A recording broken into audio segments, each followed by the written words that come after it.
and Jeff back again. Baseball cards, they're only friends. Super short prints, they Hey. What's up, dude? Don't adjust your televisions, everyone, or your computer, or your screen, whatever you're watching us on. That is Scottie B. What's up, guys? How are you? Happy Thursday, everyone. We have some baseball. Some actual baseballs happen. Granted, it's spring training, but it's still baseball, which is nice. Have you been watching any of the games? No. I've seen a couple of highlights. I tried to turn on the Brewer-Giants game yesterday, and there was no feed even on MLB TV. Oh, really? They won 13-12, so it would have been a fun game to watch. I turned on. It's funny because spring training is one of those times where, like, the good players play bad and the bad players play good. So it's really hard to put too much stock into any of it. But there's some players that I'm interested in seeing how they do the rest of spring training. They look nice, like Charlie Condon for the Rockies hit a home run. Zach Veen hit a big home run. So Zach Veen is huge. Yeah. Apparently he was just addicted to drugs and he got off of them and now he's great. So run 40 pounds of muscle over the winter. That's tough to do. That's a lot. It's on the Barry Bonds regimen. Yeah, it makes you wonder. Just kidding. I have no insight on that. So Kevin Morales, yeah, you evidently watched my IG reel today. It was a tough breakup, but sometimes those things just have to be done. I was kind of proud of you, man. That's a big step to sell that much PC box and wax. I'm doing some serious house cleaning here, really trying to get going with my one closet resolution that I planned at the beginning of the year. It's tough, but it's nice to have a place like Burbank close by. So maybe you don't want to share it with everybody. And if you don't, that's totally cool. But do you have like a game plan for this money, or is it more just you want to shrink your collection, or is there actually something you're going after which is helping justify it? Nothing specific that I'm going after. So just want to clean up a little bit. I'm organizing. I kept a lot of my wax that I want, like my 2018 stuff and some Sapphire stuff. I'm hearing that Hero went yard today. Man, maybe it's his time. He's on the Is he on the Dodgers? Is that who signed him? Yeah. I don't think he's going to get much playing time. Well, Freddie Freeman's old, so we'll see. That's Freeman true. will probably take a 3-week sabbatical on the disabled list at some point this year, and then he'll get a shot. Is he a full-time first baseman now? Yeah. That's all right. For better or worse, yeah. He's not going to get any DH at bats, and he can't play second much anymore. But hey, great. He's proven that he's a spring training killer. He destroys baseballs in spring training and AAA. So here a baseball reference page. You want to guess what hat he has on? Angels. He's matching me. He has a Rockies hat on, which is funny. Did he even play? Oh, he played 8 games. That makes sense. Yeah, I can't believe he didn't get a full run with the Rockies. That's what I was hoping for. I thought he was living for that environment. I mean, it's one of those situations. If you can't get a full run with the Rockies in 2025, that might be hard elsewhere. So no offense. I kind of thought that might have been the end of the road. I was surprised that the Dodgers signed him, but we'd like still to see pretty it. good. For those of you tuning in hoping to see Jake, he's going to join us at about 7:00. So Jake will be back tonight. Chris is on assignment in Hawaii, I believe now. So is that where he is? I know he's been a little bit unresponsive, even like in the group chats. So that makes sense. Good for him. Yeah, a little bit of a time difference there. Maybe he'll join us. He's got the link. He could hop on. Well, I'm glad he's having fun. Good for Chris. He deserves a vacation. Yeah, everybody in the chat is discussing, is welcoming you to the show, first of all, Scott, and talking about your other new gig that your career is sports cards. Cards, not even sports cards adjacent, kind of in sports cards. For anybody that doesn't know, you want to give a quick rundown? Yeah, so I recently took a position at Sports Card Investor. I am the director of community partnerships, meaning I'm working between Sports Card Investor and other big brands to like collaborate on content and do things along those lines. And so it really is like fully into sports cards, which is kind of a dream, it's getting into that space and chasing that dream. So now I have my YouTube channel, personal one. We have Spitball and Cards, and then I will hopefully be appearing more on like Cards on the Table and all those things, assuming I can go down to Georgia often because I'm in like Cincinnati area. So it's a little bit hard to be there every day. But it's great. It's a great little opportunity for me. It's actually aligned with what my day job was before. So basically, it isn't like this would have been a good career opportunity for me, even on my normal career path, which is cool. It just happens to align with baseball cards. So, yeah, absolutely. I saw the video you did with Jeff already, where you're talking about Topps ranking of their all-time most important cards. It was a lot of fun to hear that conversation, as well as I've been watching you put your posts. You're posting your polls on Instagram, so it's funny to see where that. He asked me the day prior if I wanted to hop on. I was like, yeah, I do. But I was like, I want to bring in like my audience opinion. So it's not just me up there like acting like I'm an authority on something. Yeah. So it's really nice to have like the hard data. But whenever you see on a story poll on my story, there's like a reason for it. Hopefully It's usually a video I make. Usually it's a video. You've got some questions. Are you plans to move to Atlanta, or are you going to stay local, travel when you can? Mrs. Baldwin does not want to move too much. She loves Cincinnati. So for those that don't know, I'm already telling everybody my whole life story right now. Might as well continue. My wife finished her doctorate in opera this last year. That's why we're here in the first place. And so she finished her doctorate. She's actually in New York singing right now for a professional opera company, which is great. And so the good thing about Cincinnati is it's basically 4 hours from everything. It's 4 hours from Chicago. It's 4 hours from Cleveland. It's 4 hours from it's like 7 from Atlanta, 4 hours from Nashville. So all those places she's able to travel to. So Cincinnati is a really good area for us. Excellent. Ohio Gear Guy is also in Southwest Ohio in the Lebanon area. Before we get to the other comments, Ninja Squirrel giving you a hard time about working with Jeff. But speaking of Jeff, we have a special guest, the man who broke the internet this week in the hobby. Joining us now is our very own Raptor. What's up, Teapot? How you guys doing? I just had to pop in. You dropped me that link in the text group, so I was like, I'll pop in for a couple minutes. Where are you at right now, Ty? I'm in my closet with my Lord of the Rings sword. It looked like you were in your closet, so I had to ask. Yeah, well, I got some cards in here and just that I'm looking at, and got my retro Jeff Hornacek PMG hiding in here that I like to look at sometimes. Ooh, I like how it's out of the direct light. Wow, that's taking good care of those cards. Yeah, I stuck my my Riley Green Dynasty RPA in here. Ooh. So that it barely ever sees any light, but I can still look at it. That's a cool card, man. Jiwanuki says Star of the Week Teapot. Yeah, this is a lot going on with your experiment this week on your market movers. Congratulations on getting over 100,000 views on your market movers video this week. Thank you. It's been it's a big quick number. I was every time it came back with a different grade, I was like, oh my. So I just kind of knew it was gonna cause a stir.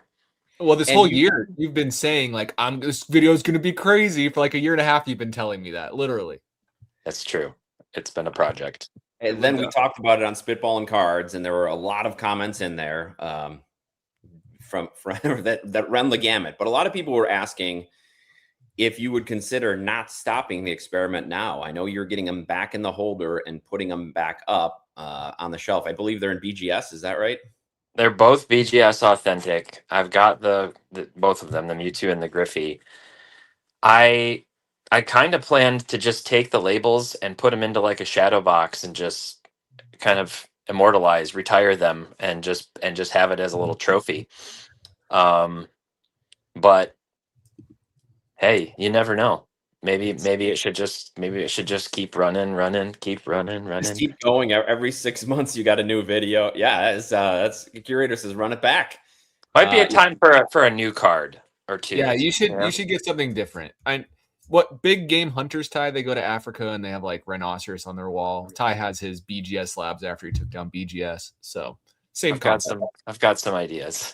I got my rhinoceros on the wall. That's funny. Yeah, Thick Boys has changed the cards. Keon's asking, was Jeff mad? Do you mean me or do you mean I think he means my boss, Geoff. Yeah, Jeff with a G. Jeff was not mad.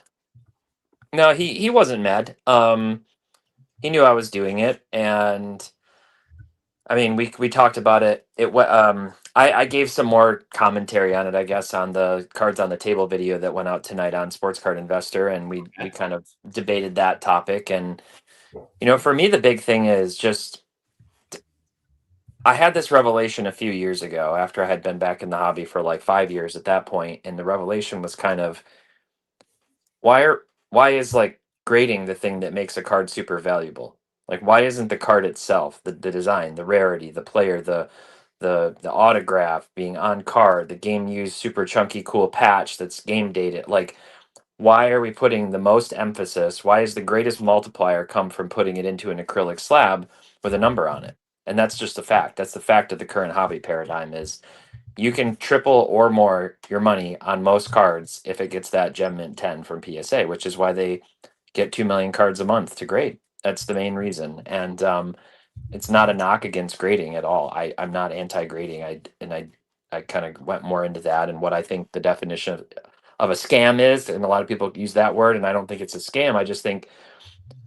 I think maybe we should value the cards more than the grade, and I don't think that's the current state of the hobby. So that's my answer. That's Neo did a good video recap of yours immediately when your video dropped, and he basically said the same thing, that people calling it a scam, it's not really a scam because you know what you're getting into.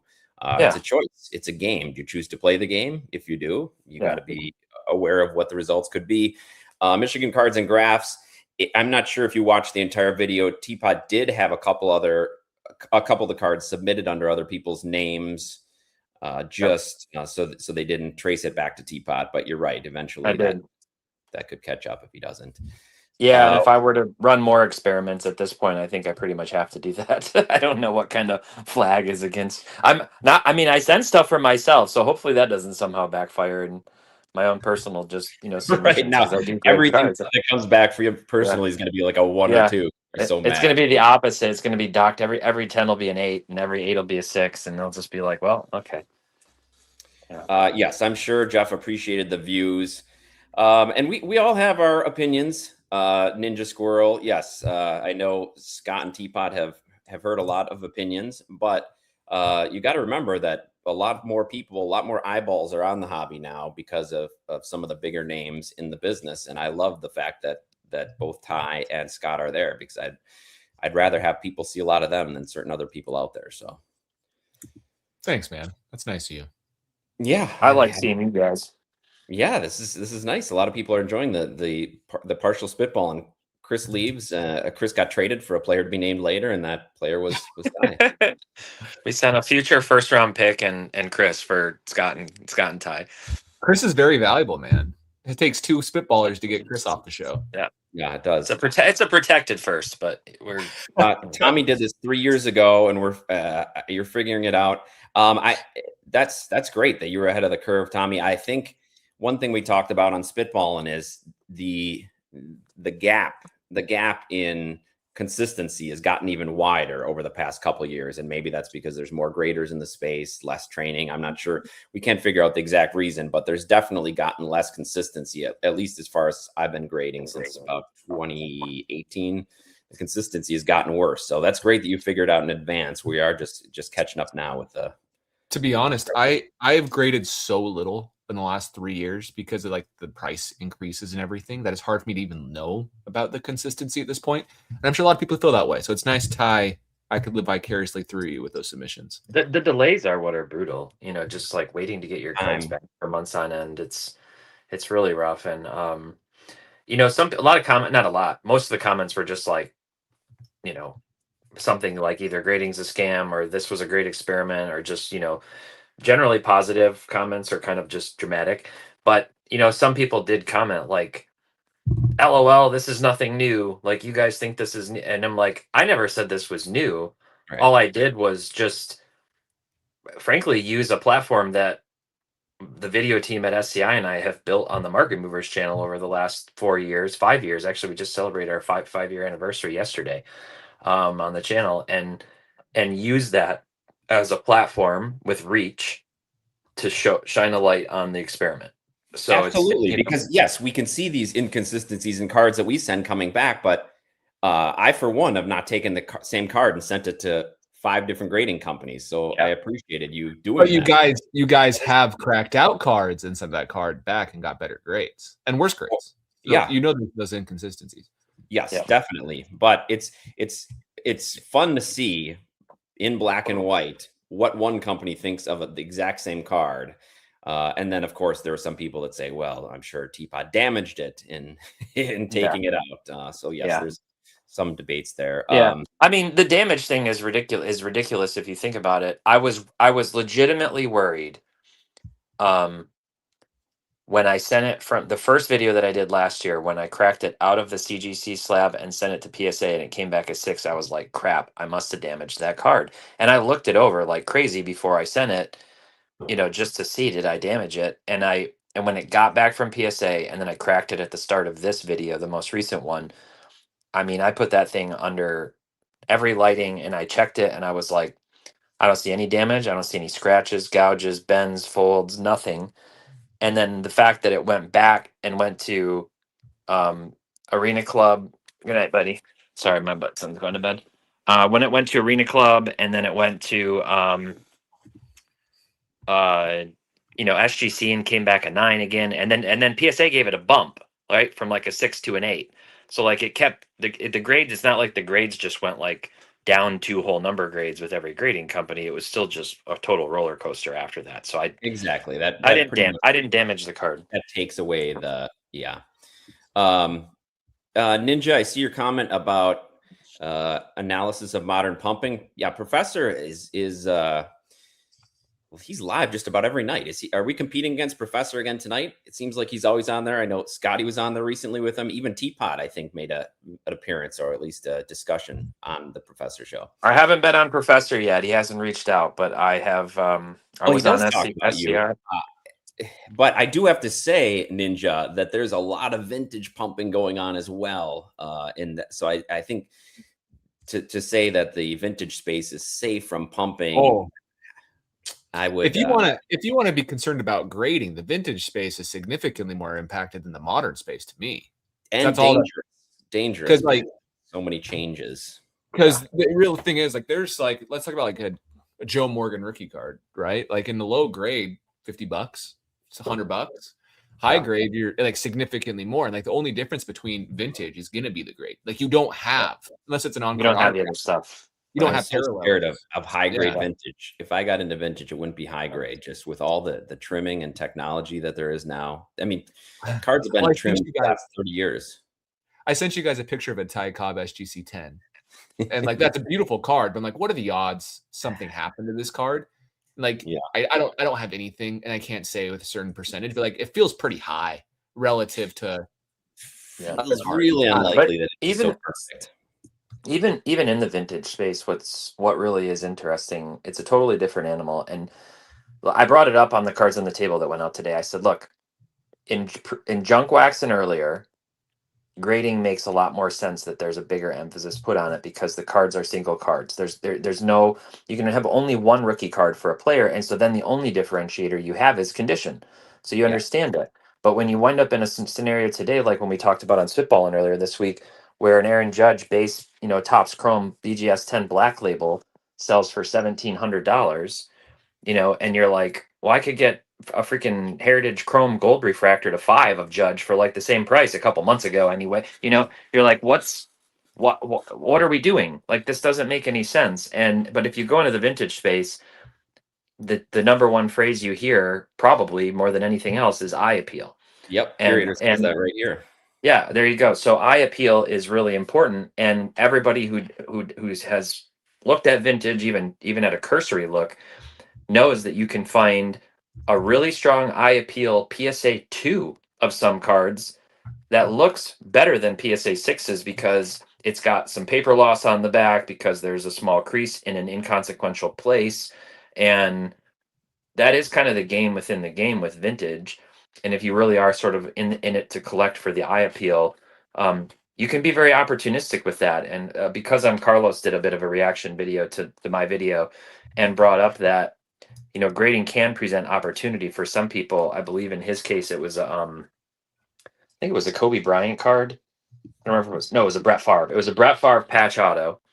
And he found it on Fanatics Collect in a PSA 6, and basically he got a discount on the card even below what it would sell for in raw because it was a 6, and then he bought it and he brought it home and he's like, look, I know cards enough. There's nothing about this card that should make it be a 6, and I could crack it out right now and sell it raw, or probably send it back to PSA and get a bump. It just didn't look like a 6. So there's some ways to be kind of opportunistic within that space too, I guess, if you want to be cup half full.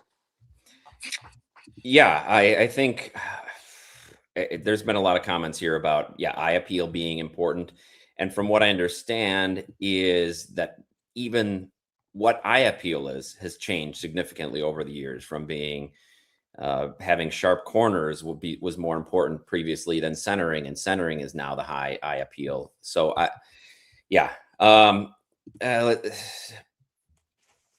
different graders each time. As Ty said, graders are inherently flawed. There's the human element in all of this. Yep. Scotty, I gotta get a question to you, but first I wanted Rob, I put this up, but I want to address it. Yeah, for now, I'm not turning my back on PSA because they are the best return on a card that you want to sell. So I know C cards are going in PSA, but I still trust them the most in regards to consistency. I know we had this whole thing, but I still think they're better than BGS. Like, BGS is the one who really screwed up a bunch, honestly, for being real here. More so than the other companies. And not having the authenticity guarantee, which now supposedly they will have. There's talk about that. I don't know if that's, and it's not going to be retroactive, even if they do. Yeah, so I don't know. We do mind the weight, as Ty said. The weight is the most upsetting part now. Yeah, it's tough. The weight's really tough. I even if it's just my PC cards, I'm like, oh gosh, this card's been. I mean, when you get it back, you're kind of like, okay, I got it back, and you kind of forget about it. But it's like you can have your cards gone 4 or 5 months, and then just the risk and uncertainty of it being in the mail, or Jeff, you're fortunate, and I am too, to have the PSA drop-offs at least, at Burbank and Cards That's HQ. Been huge. That's been huge. But it's just, I wish they could tighten that up, but it's kind of one of those like double-edged swords, because the faster their turnaround times, the more they're going to get flooded, because that's the cash flow opportunity. So, and we've talked about this before as well, but they're getting hammered with TCGs. The sports intake has changed very little since the peak of the peak days. I think sports is up 5 million per year. Sports cards that PSA is getting since 2020, and TCG is up 50 million. Yeah. I'm going to say, let me say one more thing, and then I got to drop. By the way, when's NCIS back on, Jeff? That's unrelated. Next week. Next Tuesday, yes. Thanks for the reminder. Everybody watching NCIS Origins, we're back from our winter break. I think I'm in the next episode, and I've got a big episode coming up in a couple weeks. So sweet. All right. Well, if we don't get a Star Wars card, I'd rather have a card from NCIS, and we need to get it autographed. But last thing I was going to say, you to make a card. I've seen some of these cards you've been sending in the group chats. They're pretty great. Yeah, I've got a fun idea actually for a video coming up where I think I'm going to make a video about like these are the cards Top should have made, and kind of do some fun stuff with that. But last thing I was going to say, Jeff, my boss, GEOFF, Jeff Wilson, showed me a card that he picked up today at the Florida card show that he was at with his son Reeves last week, and it was a PSA 10 Bowman's Best Atomic Refractor rookie, and really good looking copy of it. And no hulking, like the greening on Kobe at all, like you see on some copies. And it's a card that's like pop 33 or something, pop 37 in a PSA 10. And, of course there's a big premium, but then he was showing me a couple of the recent comps, and he's like, well, look at this one. And it's like totally hulked out, and the price premium is still above a non-hulked PSA 9. So my parting thought, or thought-provoking thing, is like that eye appeal thing really is a real thing, and that's where I think it's just sort of proof of the insanity, is like people just pay for the number on the slab, even when you look at the card and you're like, that literally looks like he's the Incredible Hulk, like in the worst possible way. and yet you're gonna devalue a card with an invisible like corner ding or something that you don't even know anything about that looks really clean on the front. So and anyway, that happens with autos too. So yes, they might be a certain grade when graded, and they might deteriorate. Yes, yeah. And seven, from what I understand, Scott and Ty can probably address this, that the premium's even greater in TCG for PSA. It's insane. It's insane right now. Yeah, Scott and I were just talking about that. I'm not exact. You could find a $5 special illustration rare in Pokemon, which is kind of like the more rare chases in some of the sets for like a less popular Pokemon.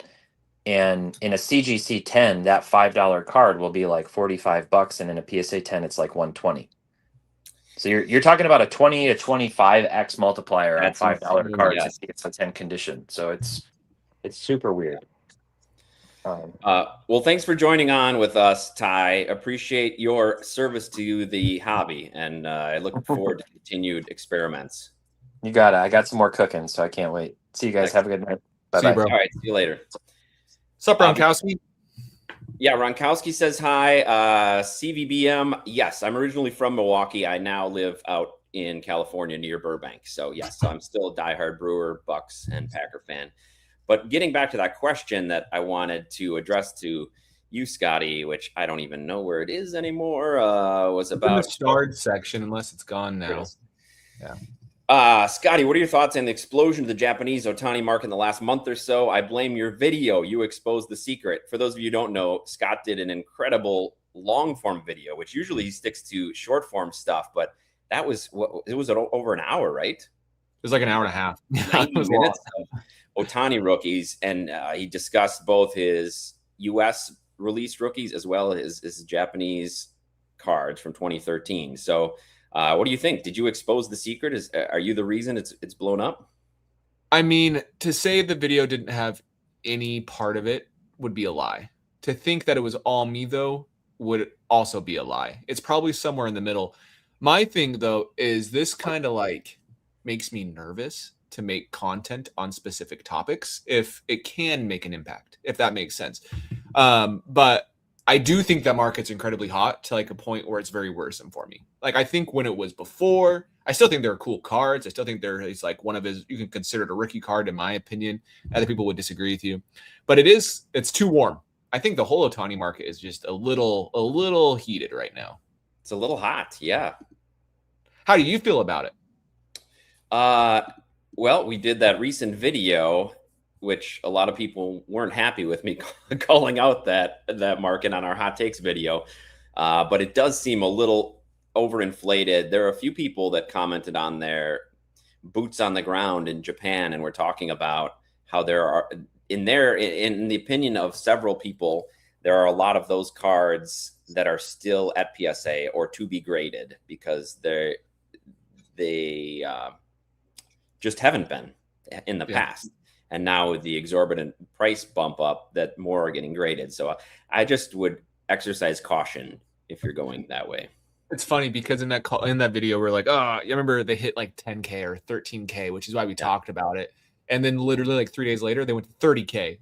And I just like they're never going to go down. They are going to go down eventually. They have to. Like, they can't keep going indefinitely up. They just can't. But one would think Clifton, probably a good time to auction. Can never go wrong with taking a profit. I will say, Scott, I just saw on there's Shohei Ohtani Facebook group, and there's the Shohei Ohtani Japanese Facebook group, Japanese Cards Facebook group, and somebody in there just posted that they recently got their card back from PSA. I believe it was a Red Wing, that it was fake. So it was just word. That's a huge concern. I didn't talk about it in the video. I mean, if I would have known that these cards had become so valuable, I would have talked about the fact there's a lot of fakes coming out of Japan. And us as collectors here in the US, we don't know how to identify what's fake and what's not fake. Like, that might even be a needed video at this point.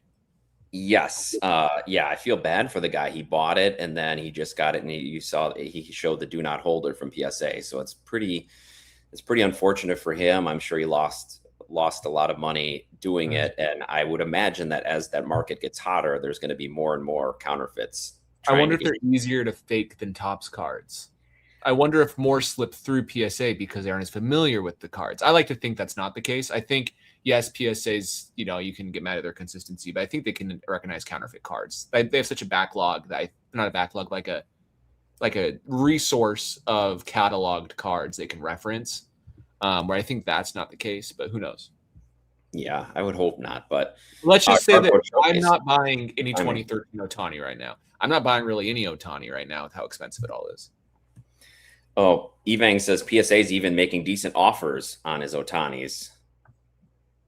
Yeah. I wouldn't sell the PSA on those. It's tough. Good thing is it's straight cash, which is nice. Right. Straight cash. You don't pay the fees when you sell directly to them. Yeah. Oh, Ninja. I mean, this World Baseball Classic is going to be big. There's a lot of big name players in it. People are very excited about it. We'll see what happens. I know the U.S. is the favorite, but Japan's shown that they can do it too. That would be something. I know he's not going to pitch. He joked unless Trout shows up, then he might take the mound. But I will say, I know the Dodgers don't want Roki and they don't want Yamamoto pitching either. So if they don't have Otani, Roki, or Yamamoto, I know they have a lot of great pitchers from Japan. That's a huge hit to their pitching staff. So they might not be as good like the USA. We had Tarek Skubal just say, I'm only pitching one game, which he probably would have only pitched two with the way it lines up. But still, that's a huge hit.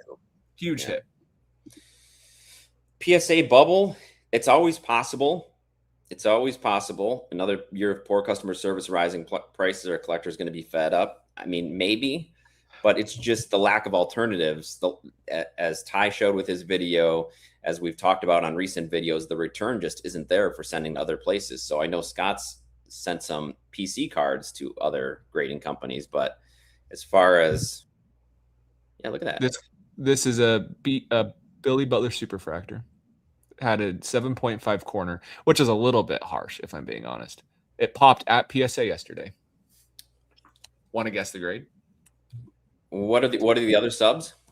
Really good. We have a 9.5 centering, 9.5 edges, 9.5 surface, and a 7.5 corner. Oh my gosh. Ooh. And the corner wasn't that crazy, if I'm being honest with you. I would guess maybe it got the rare 8.5. I'm going to go with the rare 8.5. Got a 3. No, it got a 9. It got a 9. Congratulations. Thank you. Yeah. A lot of sevens guessing. Royally Cheese guessed 9.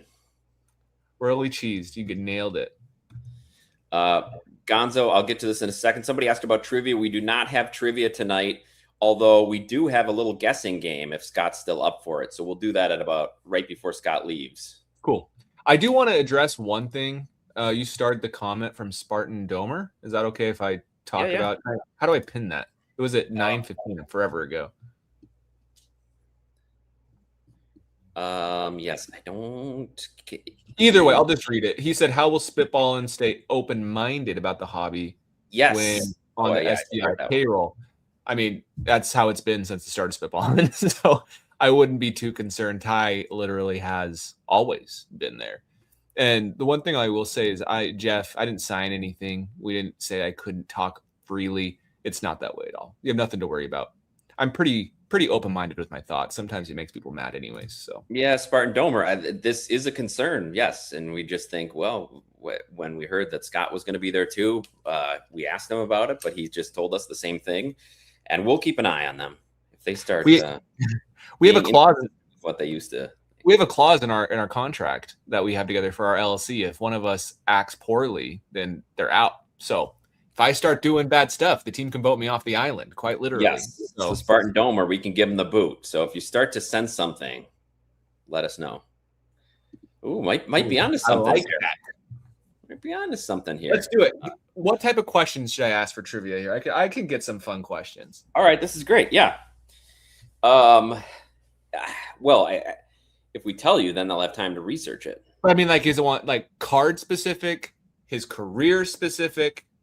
How do you feel? Because I can go either route. Let's see. Well, we're gonna have to get responses in here, so we're gonna have to try to see who gets the first response. It might be tough to score. The first one, how many Billy Butler Superfractors do I own? I mean, not Superfractors, 101s. That's a good trivia question we can do in a minute. So start thinking about it. Don't comment yet, though. All right. So we'll tell you when you can when you can comment. I kind of ruined it, didn't I? Sorry about that, Jeff. Now people are going to know. Oh, and Ronkowski's already commenting. All right. Well, all right. Go ahead. Comment away. Comment on that, and we'll think of some other questions. Because I can. How many one of ones? Unique one-on-ones. Unique one of ones does Scott have? Are you seeing the numbers come across, Scott? I am. Yeah. 6, 9, 54, 12, 14. Mike Bassick. What's up, What Mike? year did Billy Butler play for Team USA? He was a Team USA guy? Yeah, he was a Team USA guy. And he also played in what game is that? Where's like the USA versus the world game? Future Stars game? Future Stars game. He won the Future Stars MVP back then. Do you know that? He did? Oh, man. He had a home run to win the game. How long do we give people on guessing? You got a lot more guesses. 95, 72, 8, 0, 41, 19, 9. Is that it? We good? Bassick's dad was one of his first autos. Really? And, Mike Bassick was my son's first auto. So there you go. That's cool. We've got 6 and 7. The correct answer is 67. Forbidden Donuts, I hate to say, you're a little bit high. But I appreciate he has that many. He doesn't have that many. I think he probably only has 300. No, we're not saying Price is Right rules royally cheesed. We were hoping somebody would get it if you just keep going. He says, best thing about collecting Billy Butler is the only competition to buy cards is from his dad. Is that true? Do you get in bidding wars with his dad? I get in bidding wars with somebody. I don't know who. Somebody else is buying these stupid cards. So he used to not go for a ton, but even his cards have gone up. I don't know if it's because of the overall market or because I talk about him and people see like an opportunity to buy his cards. Because I'm also at this point, my collection's gotten big enough where I don't feel the need to go crazy, if that makes sense. Do they buy them and then try to sell them to you? Hasn't happened yet, but even if it does, I'll probably just say, hey, I know what you paid for it. I didn't go that high the first time, so thank you, but no thank you. And then they're stuck with the Billy Butler card. We got more guesses. 23, 1, 2, 17, 9, okay. 23. Are we ready for the answer? 19. All right, so let me show what they're playing for. Cool. The person who guesses correctly, and maybe Scott will send you a Billy Butler base card or something. Oh, yeah, I'll totally do. I'll send you a parallel. Oh, do a parallel. Well, then then we'll do another question. So for this, the winner of this question will get this Juan Soto National Treasures patch. Nice red patch from when he played with Washington, numbered to 49. There you go. 7, 19. Cooper buys them just so you can't, Scotty. Sorry to say. Come on, Respected Leaf. I hate it when your PC player explodes in value. Yes, it's a double-edged sword also when they go way down in value, like Keston here. Yeah, I'm able to get some really great cards, but all those cards that I did buy when he had more value are not great. Eric says you're the Billy Butler hype man. True. I am the Billy Butler hype man. Billy Butler has he actually has better defensive runs saved and a higher OPS plus than Derek Jeter. So and Jeter, the Jeter comparison. 31, 74, 25, 44, 198, 121. Oh, Chris Bryant collection. Yeah, you can relate. 102. All right. Any final guesses? We'll give you 10 seconds to get your guess. Okay, 10 more seconds. Thankfully, our comments are actually working tonight. Oh, while we're waiting, Scott, have you met Billy Butler? Yeah. That's why I collect him. So for people that don't know, because I guess I don't, they might not know. Please fill us in. Billy Butler married my neighbor. So the Idaho Falls Chuckers were the rookie ball club for the Royals back in the day. Back when they had the lower levels, they had a rookie ball, low A, high A, double A, triple A. They got rid of it. Now they're an independent team. But Billy, he was drafted out of high school as a first-round pick, and he played for the Chuckers back then. He met my sister's best friend, who was also our neighbor, and they got married. And so I was around Billy a lot. And then even in the off season, my dad was a high school basketball coach for like the varsity team. And Billy was his assistant coach one year. And so because of that, I got to hang out with him and played horse with him. I thought he was so cool. He was the first person to give me like autographed baseball cards when he was first drafted back in 2005. I had a heritage auto from him.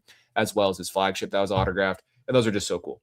And so that's why I know Billy. My parents see him all the time. I'll probably say hi to him when I go visit Idaho next and so forth. Yeah, so good family friend. That's why I collect him. He actually got me into baseball cards. If it wasn't for him, I wouldn't be in baseball cards. I'd probably be in basketball. So, and yes, and so Curator mentions that he was on Team USA in 2006. So that was soon after. So ready for the answer?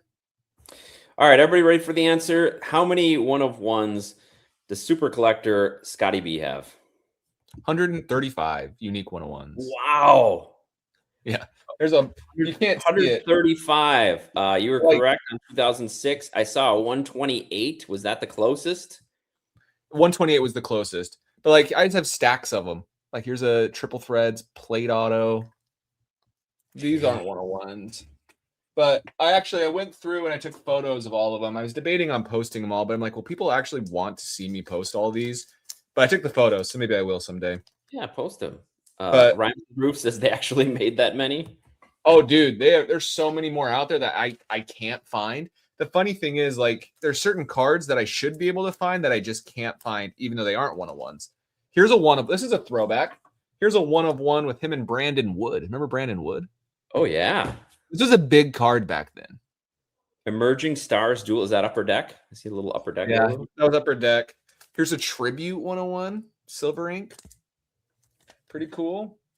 Yeah, so Ronkowski says, show your favorite. Oh, well, they're probably my super fractors.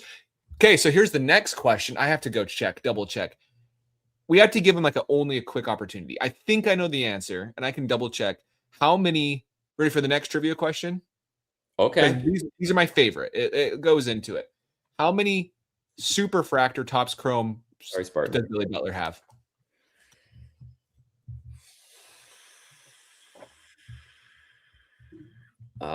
One. 5, Sammy Hill says. Emophobic says 12. Evan says 11. Hey, what do you think about this? You get all these numbers are coming through. Wow. There's more than one because I can't tell you how many I own. Maybe can I give them a hint? No, they already have the answers in. I won't. Mike, that'd be awesome. Is this so? You work the Rangers, but yeah. I actually went to a Rangers game a few years ago. I'd never been to a domed professional baseball game. Well, I went to one in Japan and I was a kid. That doesn't count.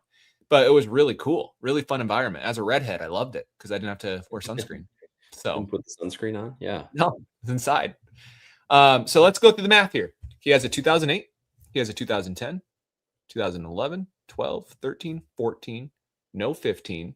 He has so technically only 6, but he also has a 16 Sapphire Super, which doesn't count. Maybe I'll let you decide, and a 17 Sapphire Super. So he has 8 total. Do you have any of those on your IG that you could show us? Sure. I'd love to see any of those. So what was the total? I think it's 8. I could be off by 1, but I think it's 8 total. And that's excluding autographs. Let me pull up he has a rookie Topps Chrome Superfractor autograph, so maybe you can say 9, but Evan says, see a game in Tampa, you'll hate games in domes like a funeral. I remember going to the Metrodome when I was a kid, and it wasn't great. Of course. So here's the 2011. Oh, yeah, 2011. Look at that design. Cool design. The Superfractor looks really good. It's a 10. I was shocked this card got a 10, by the way. Like, in that order, I submitted some really big cards, and this is the one that got the 10. And I was just like, I don't care what this grades. Was that recently? It was last year. Oh, okay. Then I got this Superfractor. This is 2013. This is actually after a walk-off home run, which is cool. Him rounding third base, throwing his helmet in the air. Like that celebration, yeah. And then, I only have 2. I lied. I have 2 Topps Chrome Superfractors. I only have 2. I have 2 Bowman Chrome Superfractors. So I have this Bowman Chrome that's now a 9. And then I have this one, which is now also a 9. This one's pretty cool. It's from 2008. Oh, no, I lied. I have 3 Bowman Chrome Superfractors. I also have this one. This is a cool one. Oh, yeah. So, that is cool. CDG wants to know if he has an 05 Finest Gold X-Fractor. X-Fractor? Yes, I do. Oh, Gold X-Fractor out of 10. I do have one. If you have another one, I will love to buy it from you. But I do have one of those. There you go. I usually only collect one of each parallel, but that one's cool enough where I would buy it. But that one's, I believe, is at a 10, if I'm not mistaken. I've heard this, Bruin, a game at the Tokyo Dome. Every time I see a game from Japan on TV, it looks like a riot. It looks like an absolute crazy experience in the stands. So I would love to see that in person. Give me 1 second. A special guest just walked in. Yep. No Metrodome slander. Yeah, I remember friends called it a giant trash bag because of the way the ceiling was on there. Just so far from the field. Although I went to a game in the Kingdome, and that was worse. Kingdome was a bad. Hey, it's Buttons. What's going on, Buttons? I left her downstairs while I was recording, but she just meandered on her way up. So she wanted to get her screen time for sure. Good. She's an attention hog. Seven wants to know if there's one that you're chasing the most. I'm kind of scared to say it because actually I would pay a finder's fee at this point. Obviously, is Bowman Chrome Superfractor or Red Auto. That'd be great. The odds of that happening, one will pop up eventually. I have been looking so hard for his Topps Heritage Gold. He has 2 Topps Heritage Golds out of 5 from I think 13 and 14. They don't ever show up. They've never sold, I don't think, ever. There you go. If you have a Heritage Gold, I will pay you more than anyone else in the world will pay you for that card. Guarantee you. Kai Gavin says Japanese baseball games are a great experience. Hopefully more attend since the rise of Otani and Japanese prospects. Spartan Domer points out that they're baseball cheerleaders in Japan. Yeah, they have a lot more. They have a lot more like team spirit in Japan with their baseball teams. So, can you run polls in here? Pitching in college and empty Metrodome was certainly an experience. I'm sure it echoed loudly. And that turf, that bright green turf, Jay Urza. I don't know. Are you able to run polls in StreamYard? I just want to ask people a question and see what they think. Well, just ask, and you'll get their responses in there. I want to know, do you guys think I'm not Billy Butler. Holy crap, my mind's on. Oh boy. All right, Billy Butler question incoming. The Japanese Ohtani rookie market is sustainable? What do you guys think? Kai Gavin says, hope more people start buying Japanese baseball cards. Ohtani Japanese cards are crazy high right now, so probably avoid until a dip. Bubble? Are you asking, was the question if it's a bubble? Yeah. Like, do we really think that these prices are... It was the question whether it's sustainable or a bubble, because I'm seeing no and then yes. Yes, that's correct. That's what I was asking. Okay, lots of no's, 2 yeses. Yeah, 7. I'm kind of here with you. If you watch the hot takes video, I'm on that side. But there are a lot of people that do. Just like Kai says, that's the true rookie. So there's people on both sides. Ronkowski says only way it comes down is a lockout. Somebody asked earlier about the lockout. I feel like Judge and Otani are kind of the only current players that are lockout resistant, if not lockout proof. Judge gets hurt with he loses another year to win a championship in his old age. That's a big one for him. For sure. SFO Sox fan with a rational take here. The entire Otani market isn't sustainable. High-end rare stuff will be fine, but seeing things like 2025 blue refractors out of 150 go for $1,000. Silly. Yeah, we've seen some crazy 2024 and even 2025 sales recently. I agree. I mean, some of his rookies have blown my mind. There was a PSA 10 pitching Bowman Chrome autograph done for $100,000 today. Oh, that day. Can you bring that one up, Scotty? Where was that? Was that on Golden? Because somebody sent that in the chat. I'll find it. I'll either find it on Market Movers. If not, I'll go to Card Ladder. But Market Movers #1 for Ty. Ty made Market Movers. If it's up there already, I know it takes a little while sometimes. Yeah. Guitar Learning the Place is like saying prospect minor league cards aren't real cards, and there are a lot of people that do believe that. So yeah, I think that's a good comparison. If people collect prospect minor league cards versus the people that want their rookies, yeah, it's just a matter of preference. That's a good thing about the hobby. Anybody can collect any way they want.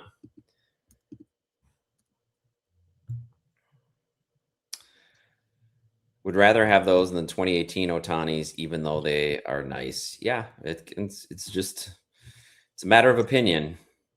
Bruin is making the 2013 Red Wing comparison to the Star Jordan, which, yes, depends on what side you're on. That Spartan Domer, if there's a lockout, is Otani allowed to play in Japan? I do not believe anybody can break their major league contract. So it's not pulled up yet on Market Movers. I think it will this evening, but here it is on Card Ladder. Went for 100,000 on eBay. Buy it now. Stupid price to me. Yeah, that's ridiculous. Guitar learning to play. Yeah, Bowman Chrome first. There are rookie card collectors that don't believe in any sort of prospect cards. There you go. Those Bowman Chrome first, to be fair, aren't considered rookies. They're correct. First. Yeah. And so the argument for the Japanese Ohtani is that it was a professional card that was released nationwide in the major publication. It has the rookie logo. He was a professional playing in a professional league. That's the argument for it. The argument against it is, well, do we consider that a rookie card in modern standards? And some people say yes, some people say no. I think they're pretty niche.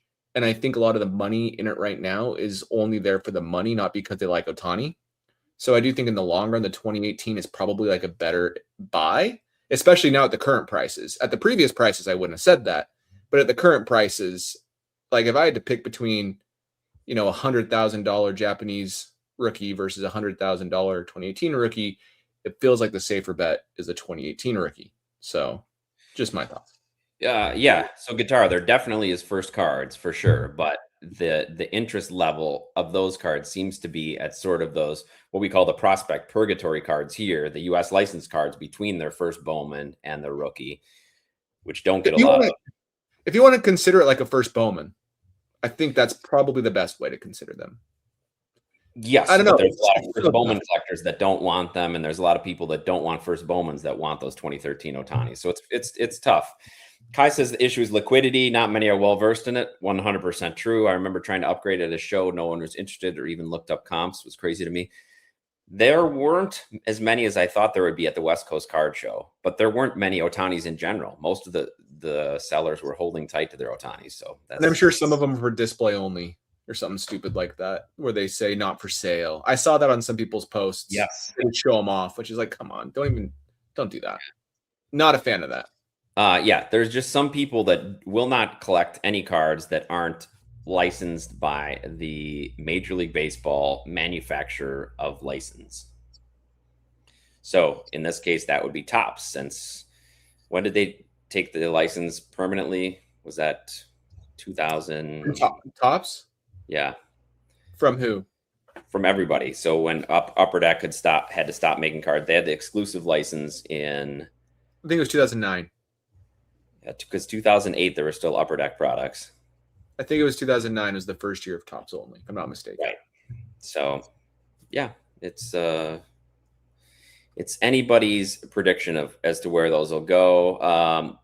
Comparison to Bellingham's Mariners Griffey card. Yes, I've heard this comparison, and that's a comparison that also makes sense, probably more so than the Star Jordan. For those prices, I'd rather. Yeah, the prices are just so high now. And I'd just be scared of more of them getting graded. Yeah, it's so funny. First year of only Topps. Thank you, guys.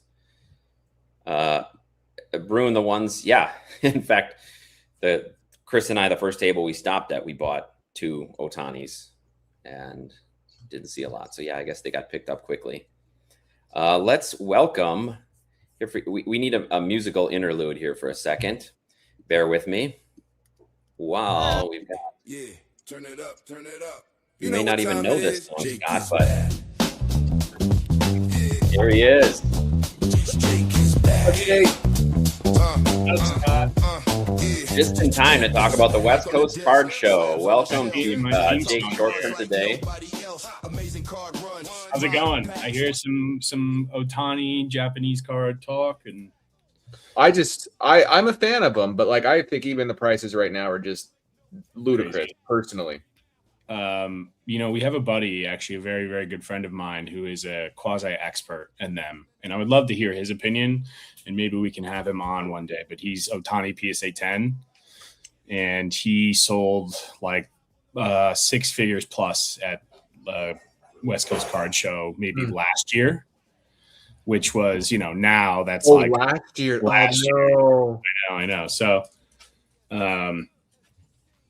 or I don't forget how, whatever, but, would love to get his opinion on them and kind of what his take is now. Also, he's got the craziest Otani collection. I think. He also, full disclosure, he lives in Japan. He lives in Japan. So, some of the people that I was talking about earlier before you came on, Jake, in like the blowout Otani groups have been warning that people don't really understand how many of these cards were produced. That they're pretty common and more filtering through the PSA system. Gotcha. You want to show people what jersey you're wearing? Seventh standard. Oh yeah.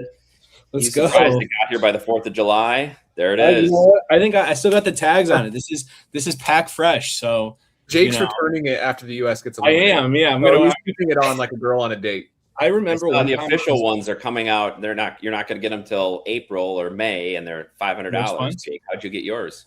I bought it literally the second it was announced. Like I was literally on the can, and it was actually right before I came on Blabbin 2-3 weeks ago, and I was on the can, and I just smashed by it now. Like I didn't even think twice. I was like, do I have any coupon codes for Fanatics? I was like, I just bought it. And looking back on it, I think it's a wise idea now.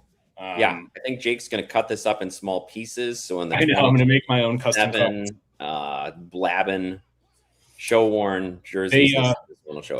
I bought an XL. I wear all my jerseys in XL, but they fit a little large if you guys are buying them. So size down. All right. Thanks for that. Was that a bootleg, Jake? Unfortunately, no, it was not. But I did pay full price for it. The last jerseys that I bought, we were at the National, and Chris and I bought like 6 jerseys. Yeah. And those were like $30 or $40 a piece, and they were real. This one, unfortunately, was the $200 version. Which seems pretty real. Yeah. This is awesome, Guitar. I've owned about a dozen high-grade Japanese Ohtani cards. You think they're still undervalued? Do you still own those?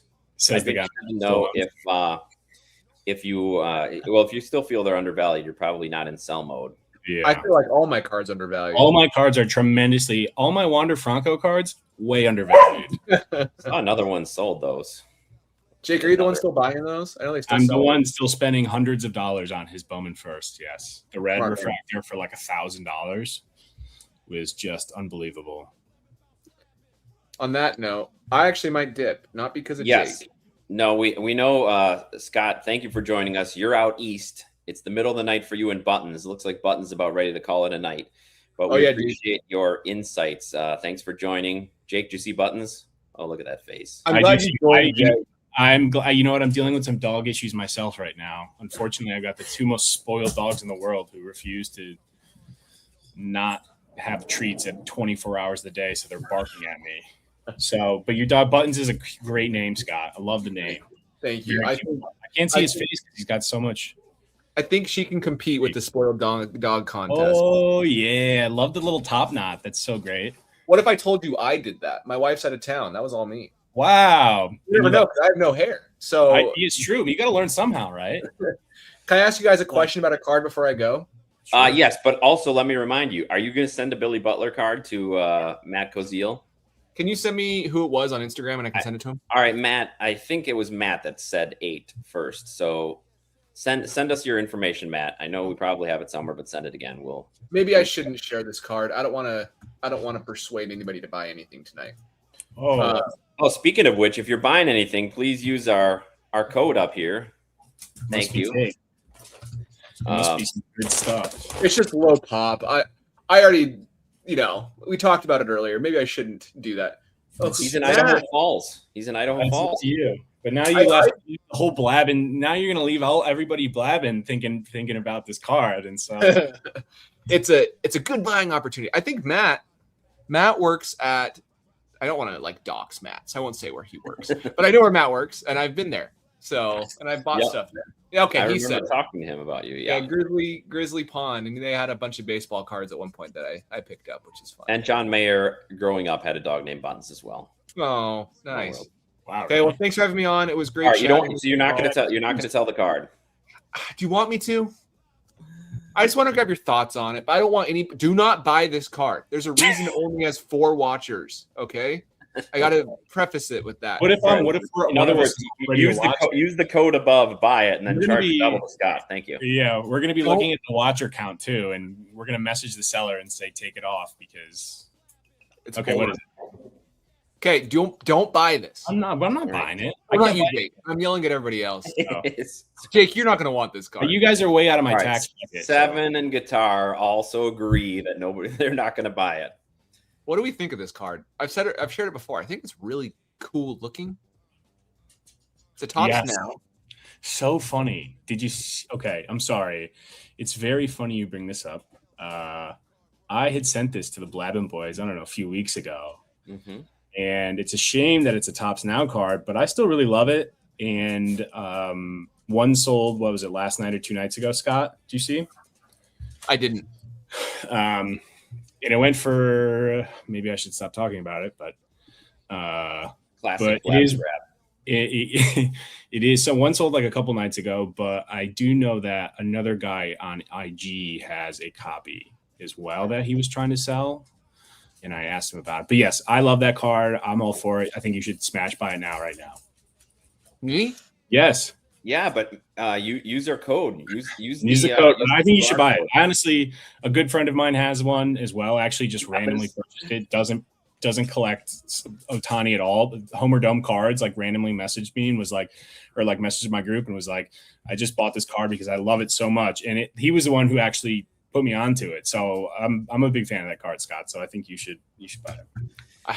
I don't know, man. This is really funny, Royally Cheese. You should have prefaced it with Topps Now. Would have alleviated any concern that anybody would buy it. I do have to admit that my last ComC order, I bought 2 Otani Topps Now. He's wearing my favorite uniform of his, the throwback uniform. So he's got a U.S. version and a Japanese version. I bought both those Topps Now from 20. If Topps keeps releasing such horrendous images in their photo variations, for some reason they don't miss on the Topps Now cards. Well, that's because it's easy to pull from the moment. Right. Because that's like, but the SPs and the SSPs too that they combined with it. Like the Otani SSP from the Dodgers set was like phenomenal, like one of his coolest images I've ever seen. But it's like, geez, and those are also pretty rare. I mean, I don't know the actual print run, and maybe they say it, but Pesky's got a special code for you to use. Chris does not like Topps Now. I'm starting to look.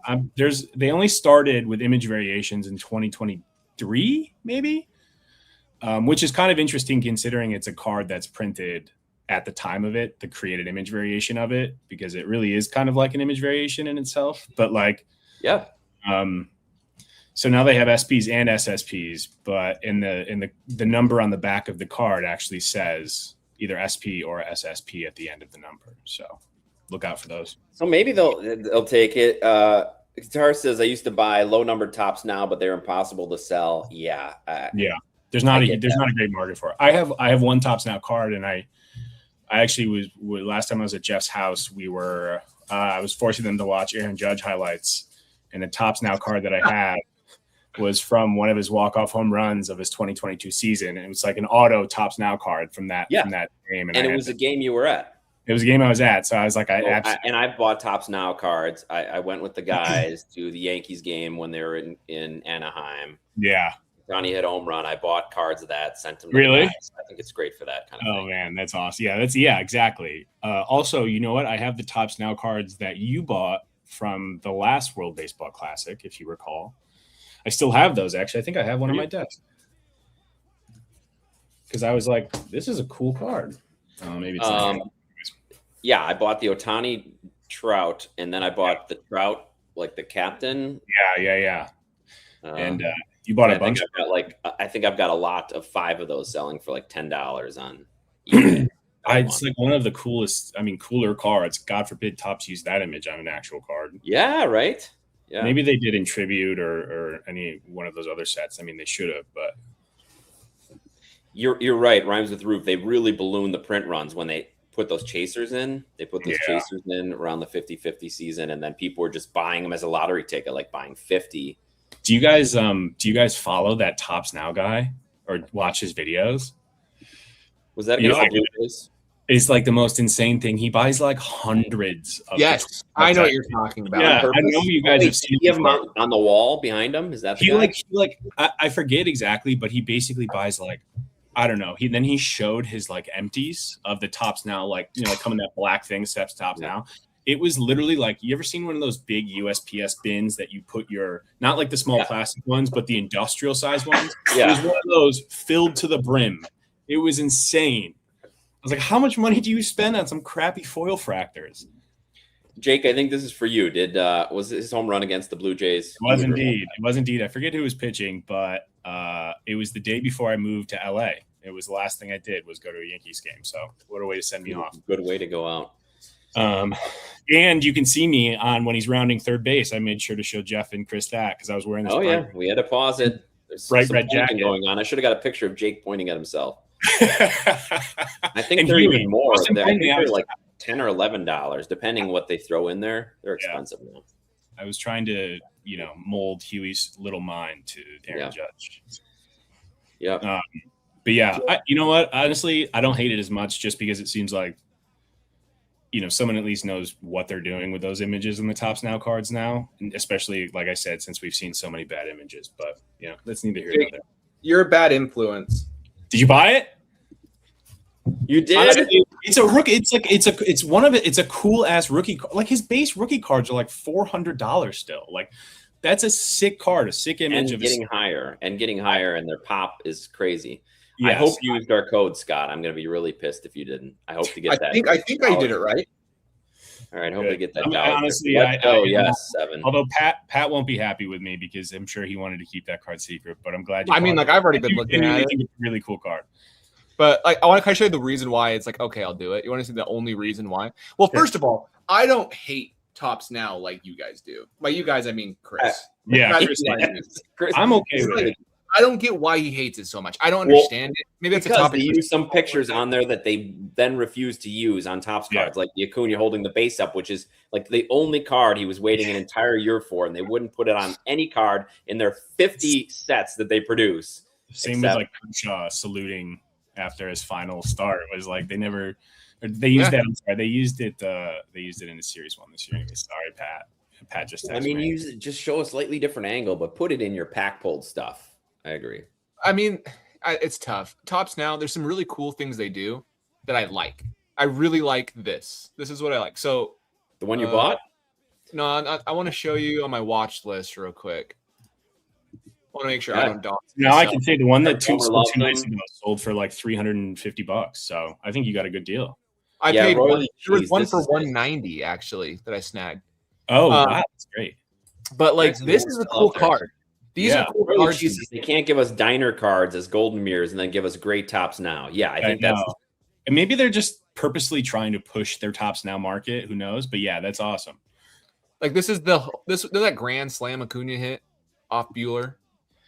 You know what I'm talking about? So it was 3-0 or it was 3-1 or 3-0. Yes. It was a ball, and the called it very blatant. It was a very blatant ball. Yeah. On the top. The next pitch, it's a grand slam. That's that image, and this is a base from that game. Like these are cool. I don't get why everybody hates Tops Now so much. From that, I love any card that they'll have the hologram on there, so you can identify exactly what game it's from. Love that. Well, you'll like this one, Jake. Like, yeah, those are really, really cool. I mean, yeah, 2017 from the wild card game is like it's an iconic series. Like that whole 2017 run for Judge in the playoffs with like Brett Gardner is basically the quasi. Like that's such a great memory for me. All of those like all of those moments. So I love all of them. First career home run, postseason. Career person, yeah. Cool. I mean, it's incredible. Yeah. But this is why I bought this card. Beautiful auto. Yeah, that's so like one sold 2 nights ago for like $330 or something like that. So that's you got a great discount. But I like the back how it's like foily, but I like how there's Trout and Pujols. Yeah. I do like the little. Oh yeah, 3 Hall of Famers. So you have images on comment of the night so far, Scott. Okay, I'm logging off. What do you guys think about this one card? Well, 20 minutes later, he's lost the card. He's lost buttons. Buttons is running around the house. When you get nerds talking about cards, it never. This is just how it goes. I think she needs to go to the bathroom. You should see the look she's giving me right now. It's like, help me, Father. Yeah. But anyway, I gotta go. But thanks for pushing over the top. I've been watching this card for like a month. I'm so glad I was able to convince you. I'm a bad influence. You needed a couple other card degenerates to push you over the edge. Yeah, right. Exactly. Thanks for joining us, Scott. Congrats on the new gig. It's awesome. Thanks, guys. Yeah. Congrats on stranger to Blabbin. Come on anytime. The dream. Appreciate you both. Have a good evening. Yeah. See you later. All right. See you later, buddy. Yes. So I just wanted to, what Seven said is, this is my problem. They don't associate the moment in actual sets. Oh, wait. One of the Freddie Freeman home run. What? You can. There it is. There it is. You can see it. I forgot I put it up there. The Otani pitching to Trout. What a great card. Mm-hmm. Yeah. This wall is so jam-packed with various like little cards and things. If I touch any one of them, the whole thing will be like George Costanza's wallet in Seinfeld. He tries to close it, goes explodes. Yeah, exactly. Don't touch. Yeah.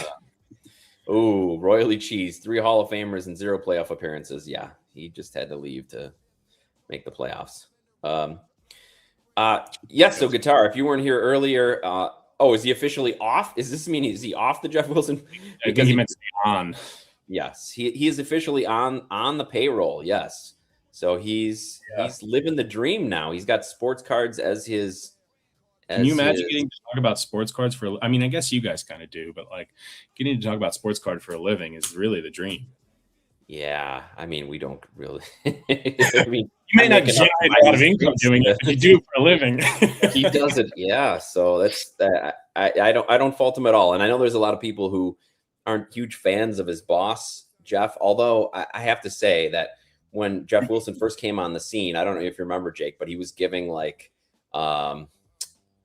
investment advice, like paying people to pay for investment, right? Didn't they write a book like? Well, that was kind of like card collecting or investing for dummies. But even before that, like when he first got on, it was charging for investment advice. Yeah, kind of like stock tips. And, very easily. I think that was starting doing that, even though he didn't have a background in cards. Yeah, it was just the peak of the market when everything was going up, and he kind of hopped on board. And I think that's where the majority of his negative connotation associated with sports card investor came. But I do have to give him credit. He puts smart people around him. He puts Ty around business. him. God is a great idea. So yeah, I'm very envious of I think it's kind of something that all of us would effectively dream of doing. It's like, not that I encourage or am a fan of his per se. I mean, I don't really care either way.